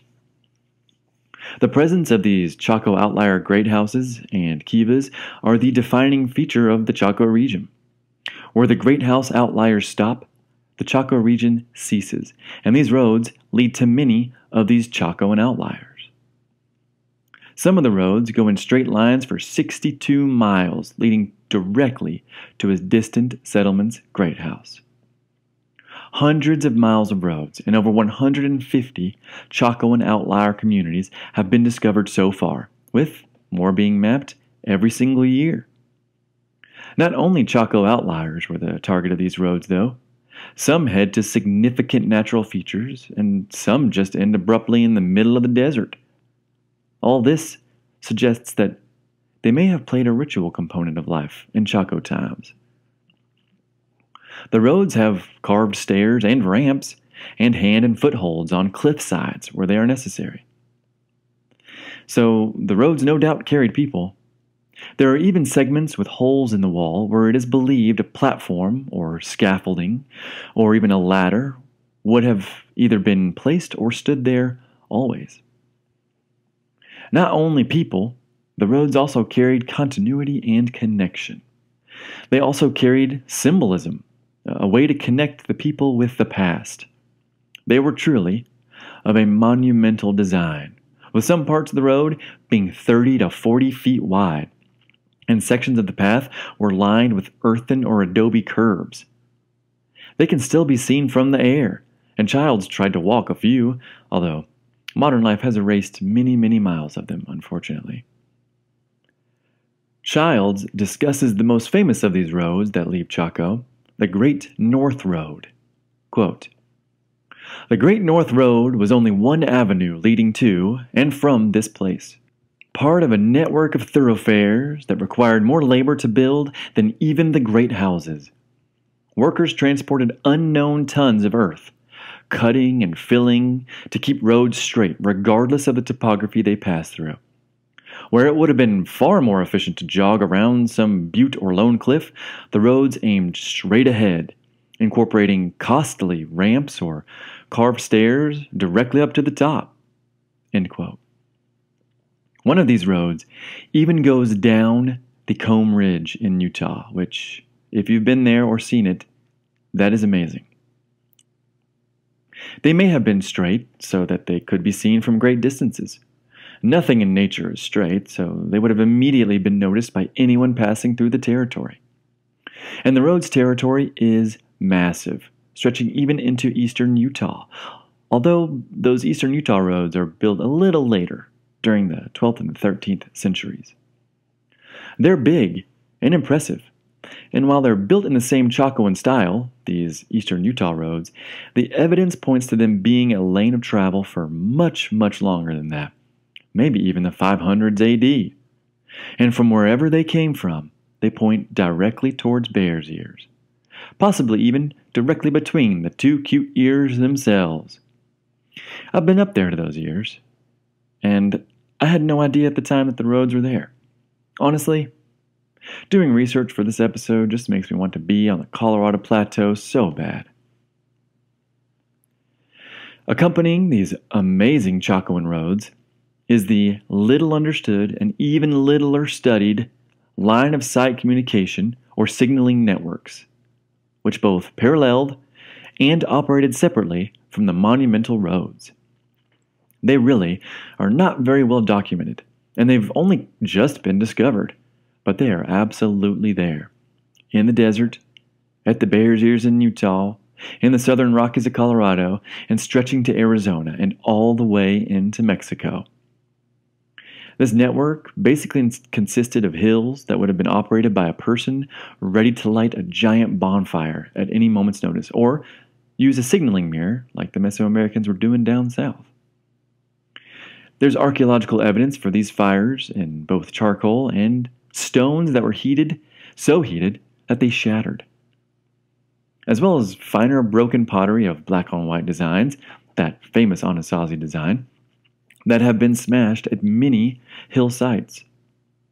At some hills, turquoise-filled Anasazi painted pottery was found directly buried beneath them, and each man-made hill is visible by at least 2, but sometimes 3 other man-made hills, or even natural structures like a butte. Each one seems deliberately planned and placed with almost mathematical precision. Childs quotes archaeologist Tim Wendes, who says, quote, "You could flash messages in minutes across the whole Chaco world." End quote. Clearly, the Anasazi world of Chaco Canyon would be what's known as a ritual landscape. But it gets even more intense. Here's a fantastic extended quote from Childs. "Some researchers believe that the Anasazi planned their settlements and monuments to line up exactly with trends in the landscape. Dennis Dockstader, an architecture professor at the University of Arizona, who has studied how various cultures align themselves on the land, took a close look at the Chaco region and discovered startling configurations. He plotted on a map every prominent archaeological site in this part of northwest New Mexico, along with the summits of the highest nearby mountains, mesas, and buttes. When Dockstader drew lines between these points, even if they were over the horizon, 100 miles out of view from each other. A pattern emerged. Lines radiating from Casa Rinconada and Chaco Canyon passed directly through a number of great houses and straight through the centers of their largest kivas to meet significant landmarks off in the distance. On his map, he saw flawlessly symmetrical angles and intersections that, when added together, made a nearly irrefutable argument. The Anasazi, Dockstader believed, had intentionally nested themselves into a geo-ritual landscape with impressive accuracy, possibly utilizing surveyor, priests, and astronomers to determine where sites should be built. Dockstader ran a line from the great kiva of Casa Rinconada on the floor of Chaco Canyon, out the center of its northern T-shaped portal, directly over the rim through a conspicuous gateway at Pueblo Alto, and straight to this cluster of buttes, almost 20 miles away. Here, the line continues through a throng of ruins and a collapsed great house, setting up an impressive long-distance alignment. He concluded that these buttes must have been a crucial axis in a landscape of quote-unquote spirit lines. So at this part of the story, in House of Rain, Childs he had spent the night on top of a butte that appears to also be a fire tower, like the signaling ones I just mentioned. And so that when he says he concluded that these buttes, he's talking about where he is. These lines may have been used by these people's ancestors and other various groups for 10,000 years, since the mammoth eaters roamed the landscape. And to back that up, Paleo-Indian points have been found at Chaco Canyon. On a PBS special about the place, I saw a rather eccentric and seemingly well-known park ranger named G.B. Cornucopia talk about Chaco and its ritual landscape. He said the Anasazi, quote, watched everything, and the sky gave them a sense of time, and they understood it in very intimate ways. Now we find alignments in buildings, we find alignments between buildings, and they all have the same problem. We cannot prove intentionality, but we see it over and over again.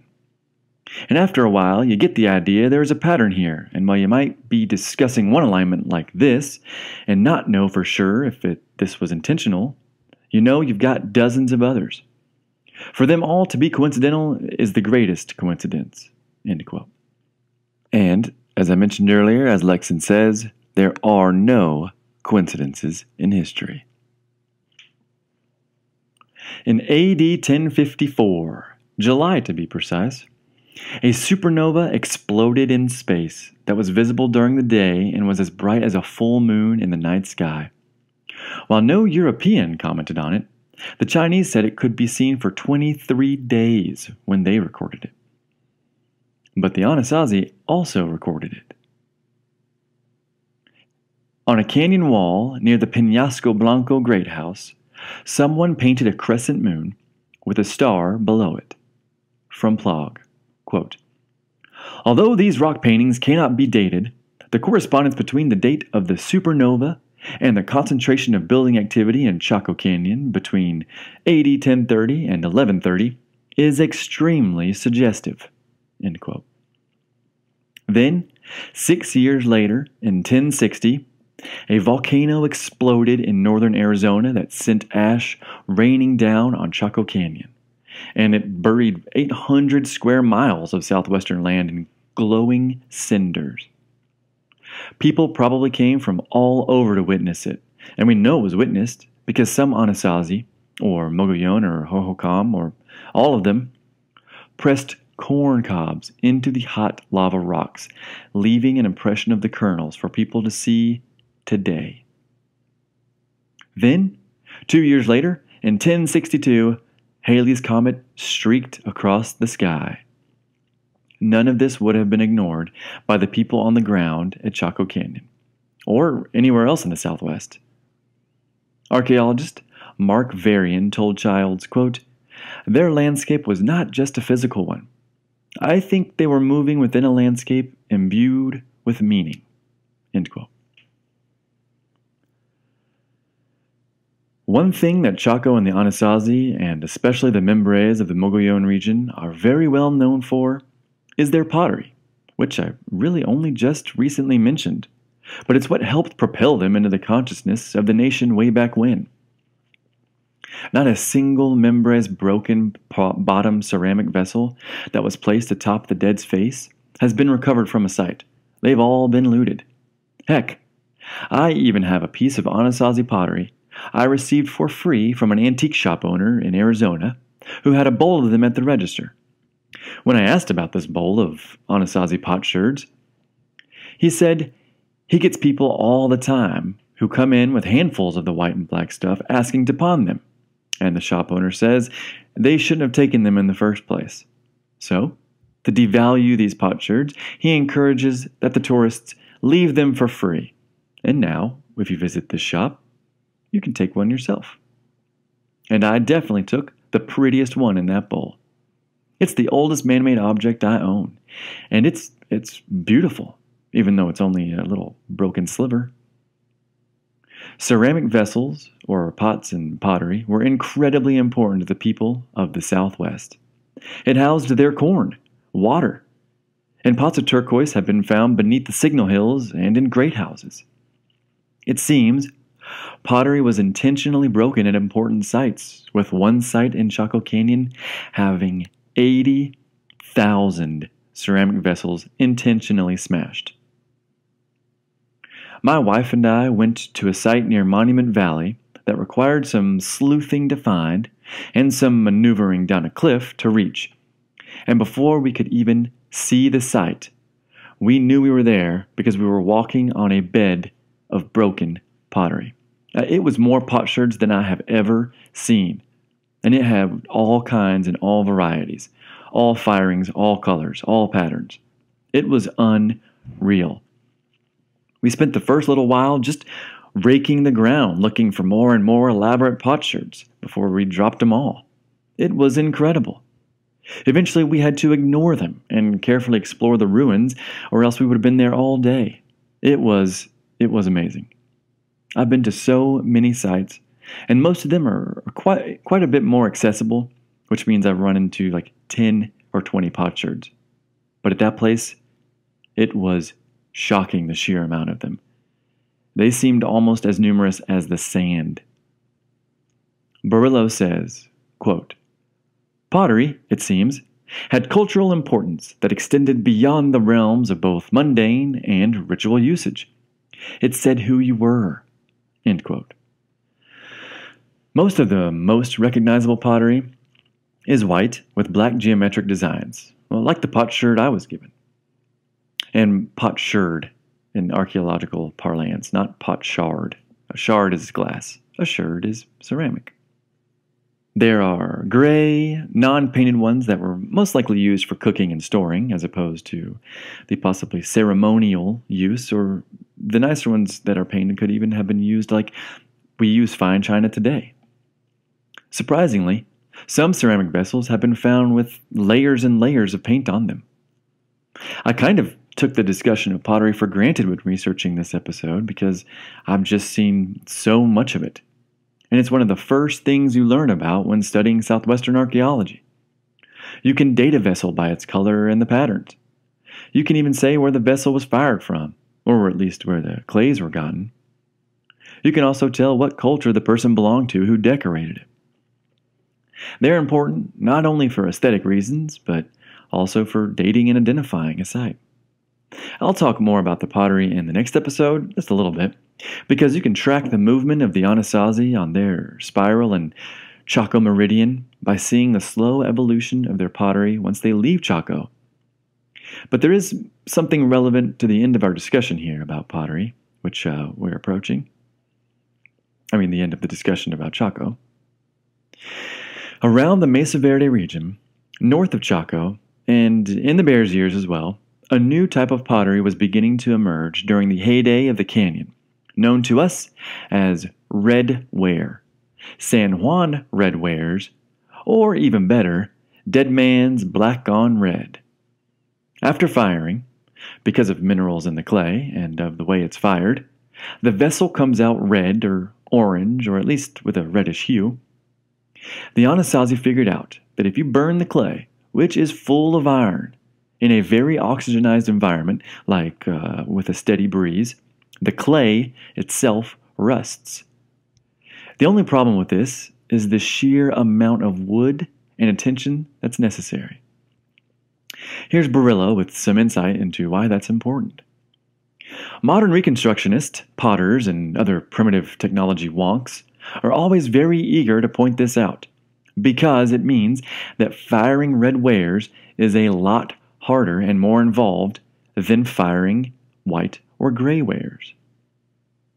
He goes on to say, in any case, it certainly takes a greater toll on local wood stores. Kilns for firing pottery took up an exceptional amount of firewood in a place that lacks a lot of wood, and an immense amount of ceramics have been fired. These gorgeous orange-hued ceramics, called either abajo or San Juan red wares, became all the rage for a while, being traded all over the greater Mesa Verde region and beyond. It appears that they were highly prized and sought after. Serving food to your guests in a genuine San Juan redware bowl was probably the equivalent of offering to pick your friends up in a Porsche. Its association with large architectural sites and ritual centers, however, suggests that it was more often a ritual item than a flashy domestic one. End quote. These vessels didn't disappear until the Pueblo II period, coinciding with the imminent relocation and tumult of the Anasazi, which the complete depletion of wood stores in and around Chaco may have contributed to.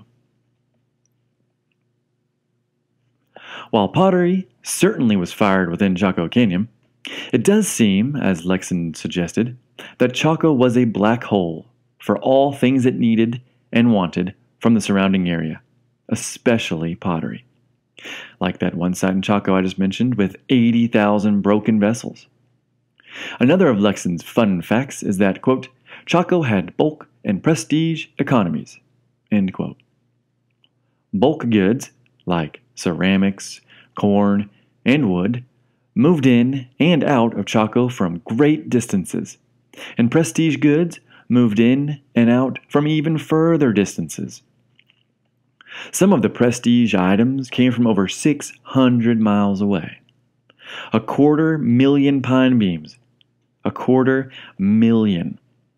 For use in construction of kivas, great houses, unit pueblos, great kivas, and every other monumental architectural feature in Chaco came from distant forests on people's backs. Lexon says also, quote, not to mention tons of crockery, rocks, meat, and quite possibly vegetables, end quote. He goes on to say, quote, Chaco had a lot of bling, and the honored dead of Pueblo Bonito had way more than most, end quote. That way more than most includes lots of shell and a whole lot of turquoise, as we've talked about. That turquoise came from central and southern Nevada, southern Colorado, and northern and southern New Mexico. So, all around the Chaco region. And a whole lot of it was made into jewelry, right there at the great houses, in what kind of looked like sweatshops, and they were to be worn by the nobles of Chaco Canyon. Beyond turquoise, there's the scarlet macaws, which were a beautiful and very important bird from way down south. Also, from Mexico are copper bells that would have been manufactured in the northwestern region of Mexico. Also, marine shell from the Gulf of California. And not only cacao, as previously mentioned, but also the vessel used by elites in Mesoamerica with which to drink the special spiced cacao was also brought to Chaco. In Mexico, well, we know from murals that it was brewed into a hot cocoa mixed with spicy peppers, and then someone climbs a ladder or set of stairs and gets to a taller point and pours it from a great height into this cacao vessel before it's drank. This pouring from a great height gives it lots of air and frothy bubbles.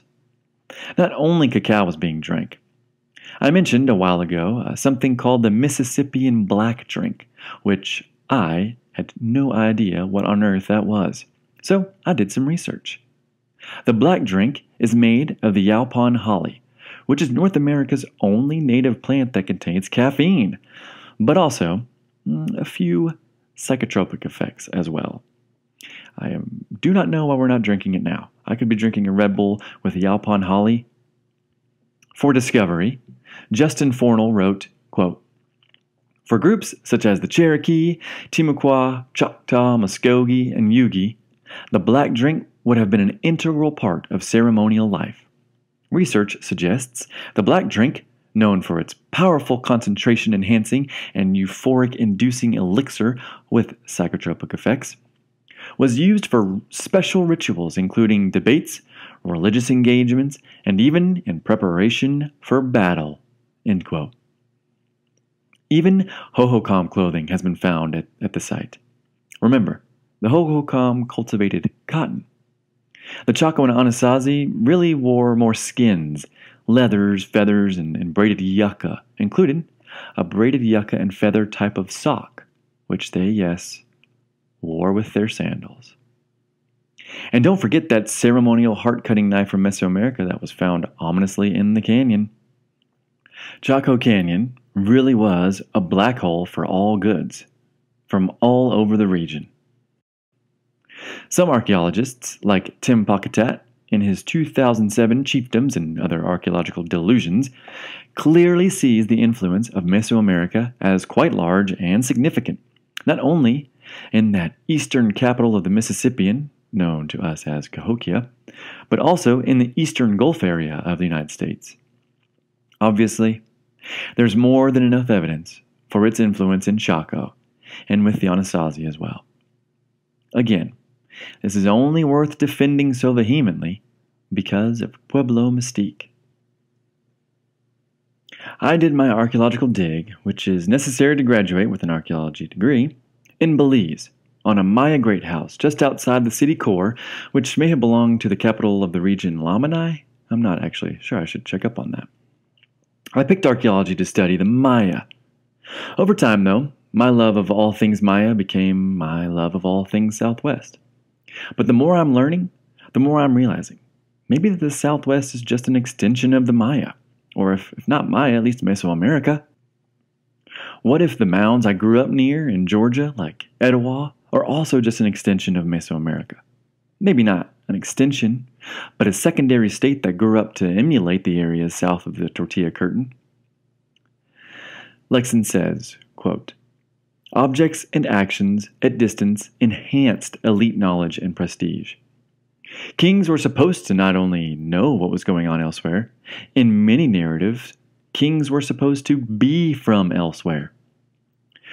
Marshall Solons's important essay on Stranger Kings identifies this pattern across the globe. End quote. All of those Mesoamerican goods and even some of the beliefs may have been imported into the Chacoan realm to support the prestige and power of the rulers in the canyon. These goods, such as cacao, macaws, and even ideology, all come from pretty distant lands of the Maya realm, not nearby neighbors. Plus, macaws, which I'll talk about shortly, do not work with down-the-line trading. They won't survive. Lexon comments on how he saw a piece of pottery, an elaborate piece of effigy pottery from the Mimbres Valley of New Mexico called Ramos Polychrome. He saw this in a museum in Tabasco, Mexico. If you're wondering how far away that is, go to Google Maps and type in Mimbres Valley to Villahermosa, Tabasco State, Mexico. Wait for it to think, and then you'll see it's almost 3,000 kilometers away. Let's say someone walked in a straight line instead of the route it shows on the maps. That's still about 2,500 kilometers or 1,500 miles as the crow flies. Mexican obsidian has been found in Spiro, Oklahoma. Italian glass beads were in circulation in Alaska before Christopher Columbus landed. The fact that Genghis Khan's mother was a Christian. Ideas and goods can and do travel, just like the people. And there was no exception in North America, and between the Mayas, Mesoamericans, and the Southwesterners of the Mogollon, Hohokam, or Anasazi. These people were descended from the greatest travelers to have ever lived, after all. Those macaw birds I mentioned were a pretty big deal to have had in the Southwest. They are not native to the area, and they do not do well there either. They appear to have arrived around AD 900 with the advent of the Chacoan system itself.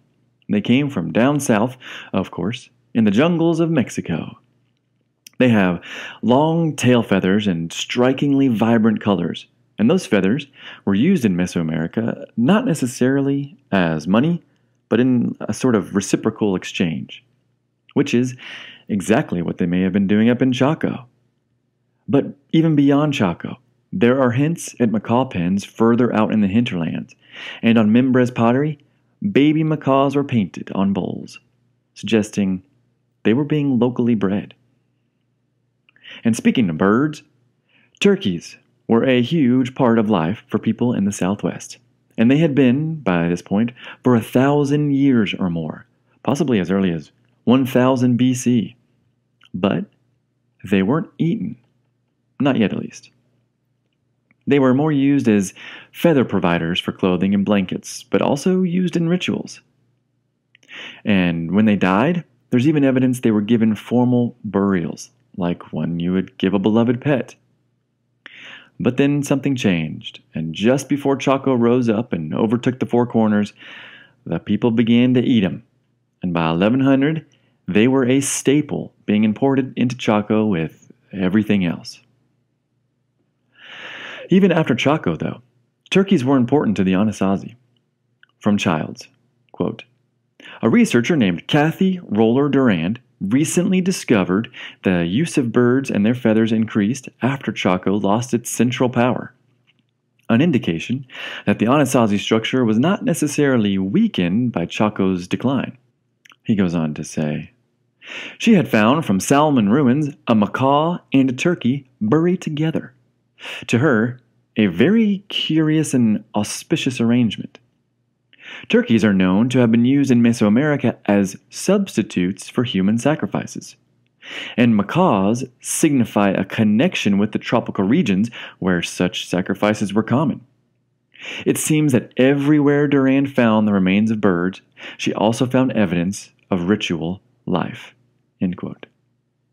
We'll talk about salmon at the end of this episode and definitely in the next one. But what if turkeys were used after Chaco as substitutions for human sacrifice once Chaco's demise is spiraling out of control?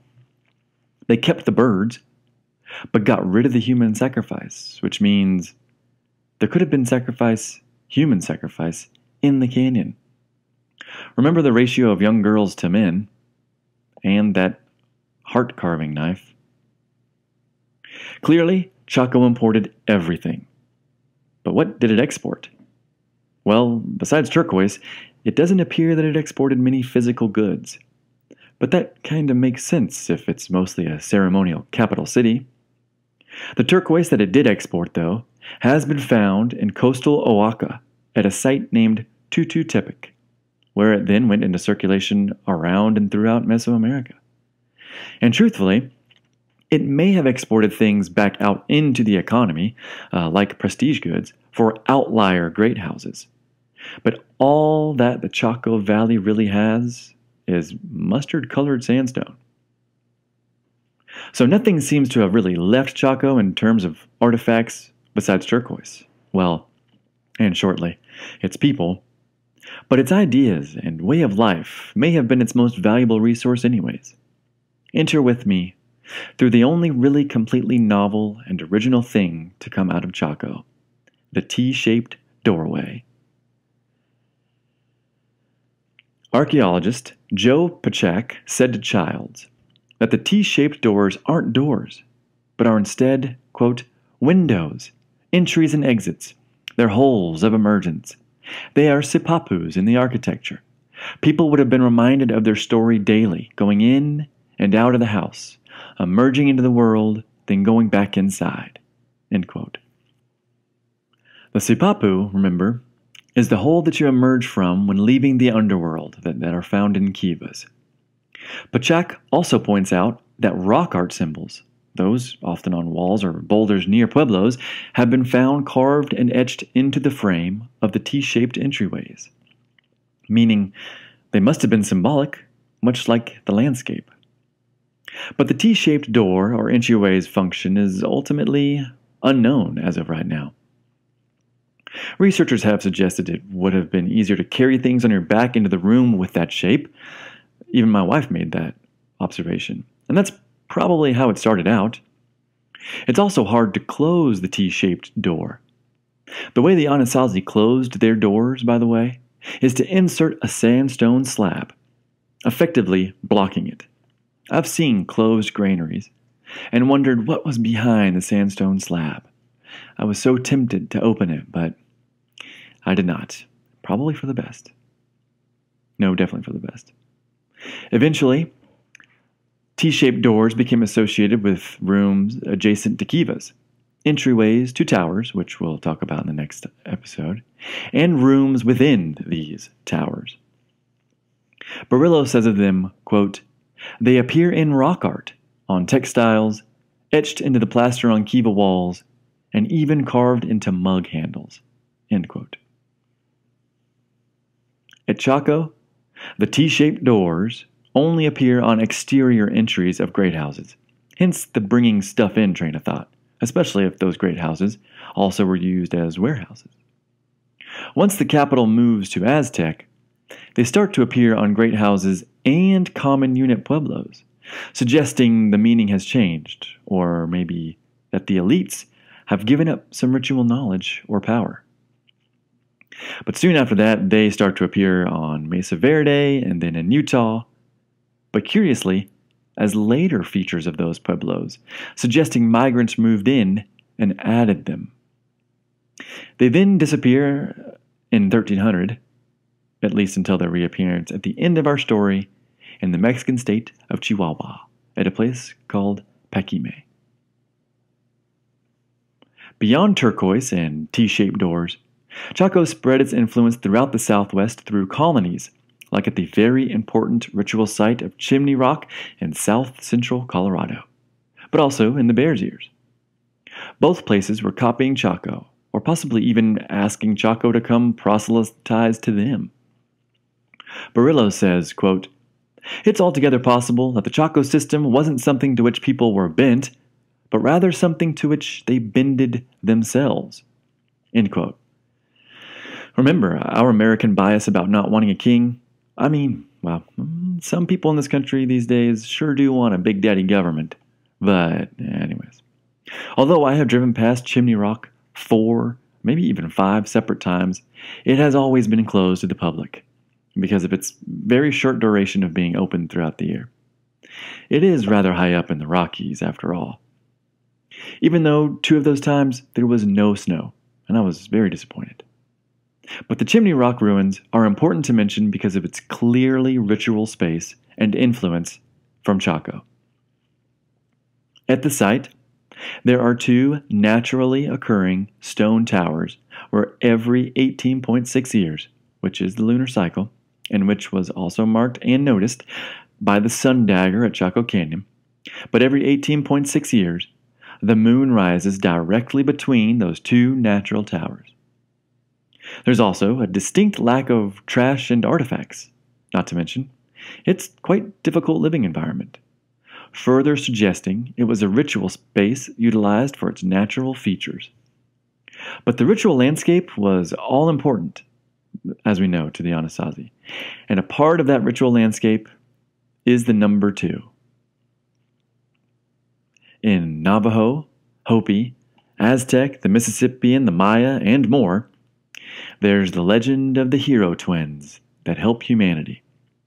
And all of those cultures also love picking ritual spots with twin rocks or twin substantial features to build at. It really happened all over North America. But one of the most obvious places is in the Southwest. And even more obvious is at Bears Ears. You know, the 2 rock features sticking up out of the landscape that's important to, about 25 separate indigenous groups around the region. But again, probably the most noticeable export of Chaco is its people, which we will see shortly. But by the 1100s, during the medieval warm period and the height of Chaco, the Anasazi were everywhere again, returning to their old places, seeking new ones, and finding ingenious ways to live in such a harsh environment. In some places, 7,000 feet up, Anasazi ruins have been found where 65 inches of snow can drop, and the temperature in winter reaches negative 20 degrees Fahrenheit. Sure, that may have been a summer home, but remember, these places were also connected ritually and even monumentally with hilltop signal stations and sometimes roads. Anasazi structures begin showing up at this time in the Beef Basin of Utah, just outside of Canyonlands National Park. That's pretty far north. Plog says this of the people's movement, quote, "The expansion of southwestern peoples into virtually every available niche is perhaps best exemplified by the Anasazi of the Grand Canyon. During the last half of the 11th century, the population here exploded, and communities were established in scores of locations deep within the canyon. When Douglas Schwartz began work at one such community at Unkar Delta in May 1967, using a helicopter to bring in people and supplies because access was so difficult, he remembers that, and now he's quoting Schwartz, "The first 2 days we were tested severely by the 120-degree heat and high winds that stung us with sand and knocked down every tent." Yep, this was a setting where 10 Anasazi families had constructed a masonry pueblo with 23 rooms and 2 kivas. End quote. Beyond the great climatic environment, why were they moving? Was it that Clovis gene re-emerging after generations of sedentism, staying put, and submitting to Chacoan authority? The people of Chaco and the Anasazi gave considerable time and effort into this secondary state and ritual capital. Pueblo Bonito has 650 rooms. Wijiji, another great house in the canyon, has over 100. Most of the dozen great houses in the 9-mile stretch of Chaco were multi-story buildings with massive sandstone walls up to 3 feet thick. They felled over 200,000 trees to create the many structures, floors, rooms, and ceilings. Many of these trees were harvested from up to 50 miles away and brought in on humans' backs, as we've discussed. Some sections of the houses were 3 or 4 stories tall. One wall is 5 stories. They were carefully planned and built. It was a truly monumental construction from top to bottom. From the food, corn and turkeys brought in, to the ceramics and turquoise, to the roads and hills, to the walls and subterranean kivas. This place meant something, and it took considerable effort, blood, sweat, and probably tears to make. And it took the people around 80 years to build it all, from 1050 to 1130. Then after that, no new construction occurred. All that for what seems like a short period. But what if the average person didn't live past 30? In the Southwest region, only 5 to 15% of people at this time reached the age of 50. 5 to 15%. For the people of Chaco Canyon, life expectancy was 27. That is not the age averaged out with infant mortality, but 27 is the average age of the dead found there. So when we talk about these places only being inhabited for roughly 100 years, that's over 3 generations of Anasazi. Some of these places we'll discuss next time took a decade to build, a third of these people's lives, and then they were abandoned 20 years later. All this work for such a short amount of time may seem remarkable, but some of these people may have been born and died in these pueblos, which really hadn't been true for their constantly moving and migrating recent, and as we know, distant ancestors. Individuals who survived childhood often had arthritis and spinal degeneration from toting heavy loads. Plog says, quote, skeletal indicators show that although males and females may have participated in different tasks, such tasks were equally strenuous, end quote. The people who reached 50 had few teeth remaining because of the stone grit in their diet, and many of the women suffered from osteoporosis from the lack of vitamin D. But amazingly, by studying the coprolites, or fossilized poop, of some of the buried dead who had stools in their lower colon when they were buried, evidence of a painkiller in the form of a tea has been found. So, life at the canyon certainly wasn't easy, and maybe over time, the people that the elites depended on for all of this trading, building, possible sacrificing, and even eating, I mean, not eating the people, but making their food. Because remember, the elite women weren't slaving over manos and matates. The literal female slaves may have been doing that. But all of these people may have eventually decided, after generations of being ruled, that enough was enough. Child says, quote, I have heard Chaco called an ancient Las Vegas, an isolated strip of grandiose architecture in an ill-watered desert where people came from all directions to participate in flashy ceremonies and where they left all their wealth before heading home, end quote. I read that the Navajo call Chaco demonic and say it is not a happy place at all, where the king enslaved, quote-unquote, everybody. The Rio Grande Pueblo people of today do not even discuss Chaco. So what on earth happened? From Lexon. All around the edges of Chaco's region, the 11th century saw marked increases in populations and the appearance of Anasazi hallmarks, corn agriculture, masonry pueblos, and black-on-white and corrugated pottery. To the west, virgin Anasazi. To the east, the population jump of late developmental Rio Grande and the conspicuous shift from pit house to pueblo to the south, Mimbres populations doubled or tripled and ditched from Hohokam-inspired pit houses to Anasazi-like pueblos and pottery. And to the north, Mesa Verde was repopulated, and Chaco's corona, reaching perhaps as far as central Utah's Fremont.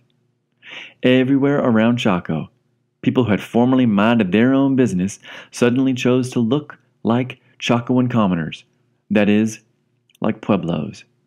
And everywhere around Chaco, population skyrocketed.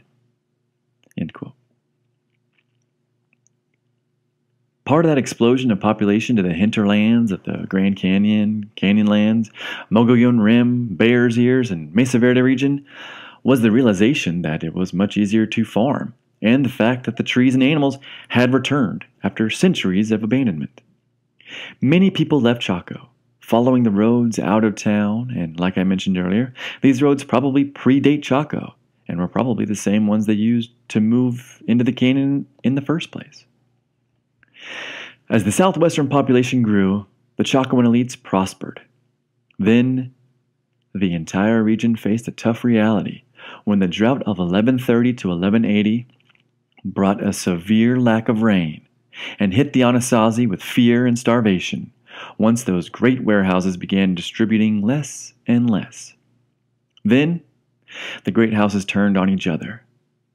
There are, according to Lexon, quote, signs of inner elite competition with the conversion of Pueblo Bonito from a solstitial lunar cosmology to a solar cardinal cosmology in the early 12th century, end quote. This was probably due to a larger power struggle among and between the noble houses of the canyon that, for some time, had probably taken turns ruling. Noble consumption, it seems, overshot commoner production, which resulted in commoners turning on nobles and nobles turning on each other. And as Lexon points out, quote, the result was the remarkable violence of the 12th century, end quote. Childs paints a grim picture when he says, quote, the skeletons of children buried in Chaco trash piles show severe anemia and other diseases of malnutrition in this period of decline. Violence erupted. Rooms have been found cluttered with bones bearing the marks of weapons. Burials were dug up. Funerary objects disturbed. Skulls, kicked around like soccer balls. Some of these burials were robbed." End quote. Coprolites, which I just talked about, fossilized poop, have been found in the kivas from this time period, meaning someone relieved themselves in the communal meeting houses of what was most likely other enemy families. And that refuse was found 700 years later. Clearly something dangerous and violent was going on, but it didn't yet collapse, and the people rebuilt, just not as handsomely.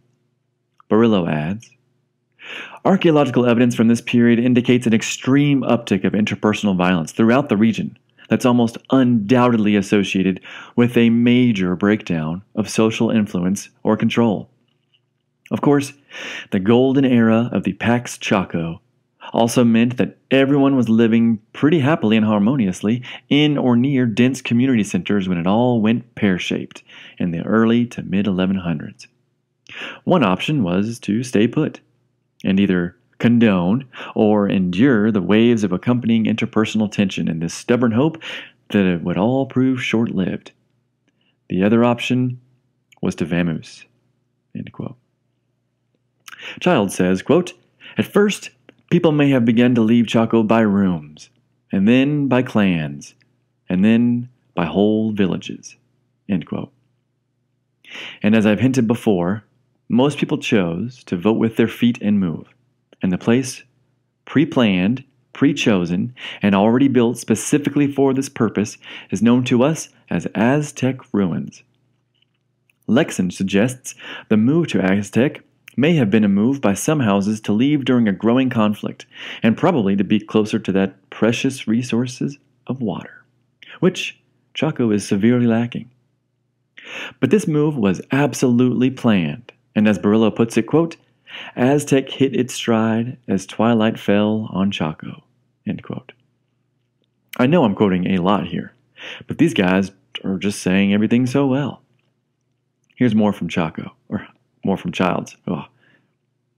"Aztecs' great houses mirror those of downtown Chaco. They were designed to match Chaco down to the exact square footage, angled toward and away from one another in the same fashion as Chaco's great houses, even elevated around one another in a similar way. One representing the position of Pueblo Alto, another emulating Pueblo Bonito, another Chetroquetl, and so on. This was an almost exact duplication. The distances between prominent kivas are nearly the same as well. The directions of lines formed by various walls repeated to within a small degree of accuracy. John Stein, who surveyed both sites, told me that Aztec reproduces Chaco 1-to-1. And then he quotes John Stein. "The west ruin at Aztec is the dimension of Pueblo Bonito," he said. "All the architectural arrangements, the critical dimensions of symmetry, the proportions, the actual size are based on the Bonito formula." End quote. Similarly, not far from Aztec, Solomon ruins appeared in an almost identical fashion, in that it was planned, built perfectly before anyone moved in, as opposed to the adding on of the great houses slowly over time. It took hundreds of years for Pueblo Bonito to reach what it was before Aztec, whereas Aztec took 10 years to recreate it. These places were designed to house those fleeing Chaco, as if the move was preordained. But it didn't go as smoothly as planned, and then the drought began. But after Chaco, Childs says Aztec was the, quote, "next largest, most intensive concentration of people and architecture in the region." End quote. It seems, just like how Rome moved to Constantinople, Chaco had been reborn during a complex shaking up of the capital city in Aztec, where every brick was planned by people more than willing to leave the ceremonial center even before the spiral began to unravel in the canyon, which possibly further sped up the unraveling. But it didn't truly unravel. Instead, as Childs puts it, quote, "formalized links of continuity were built into the system, allowing people to slip out from under environmental pressure and establish themselves elsewhere with their entire culture intact. End quote.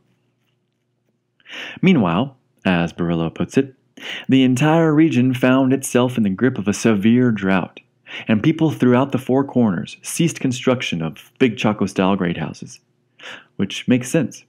Communal labor is a lot harder to organize when people are both disillusioned and very hungry. Local families build much fewer homes, with a region-wide lull in tree cutting, suggesting that people stopped moving around and hunkered down to weather the bad times. End quote. Some people stayed in the canyon, and actually some construction did continue there, and even some old kivas were plastered over while new roofs were put up, but it wasn't meant to last. The drought eventually devastated the new capital at Aztec, but the people there, the remnants of the Chacoan elites, kept building and adding on. 3 major great houses appear at Aztec, and quite a few secondary ones are thrown up as well. But when Aztec collapses, when the people decide they are done producing for the elites and they willfully allow Aztec and the Chacoan nobles to fail, some 10,000 people will move as a political system ends and throws the entire southwestern Four Corners region of around 100,000 people, comprised of multiple different cultures and groups and clans, into a spiral of truly devastating violence, fire, destruction, and change.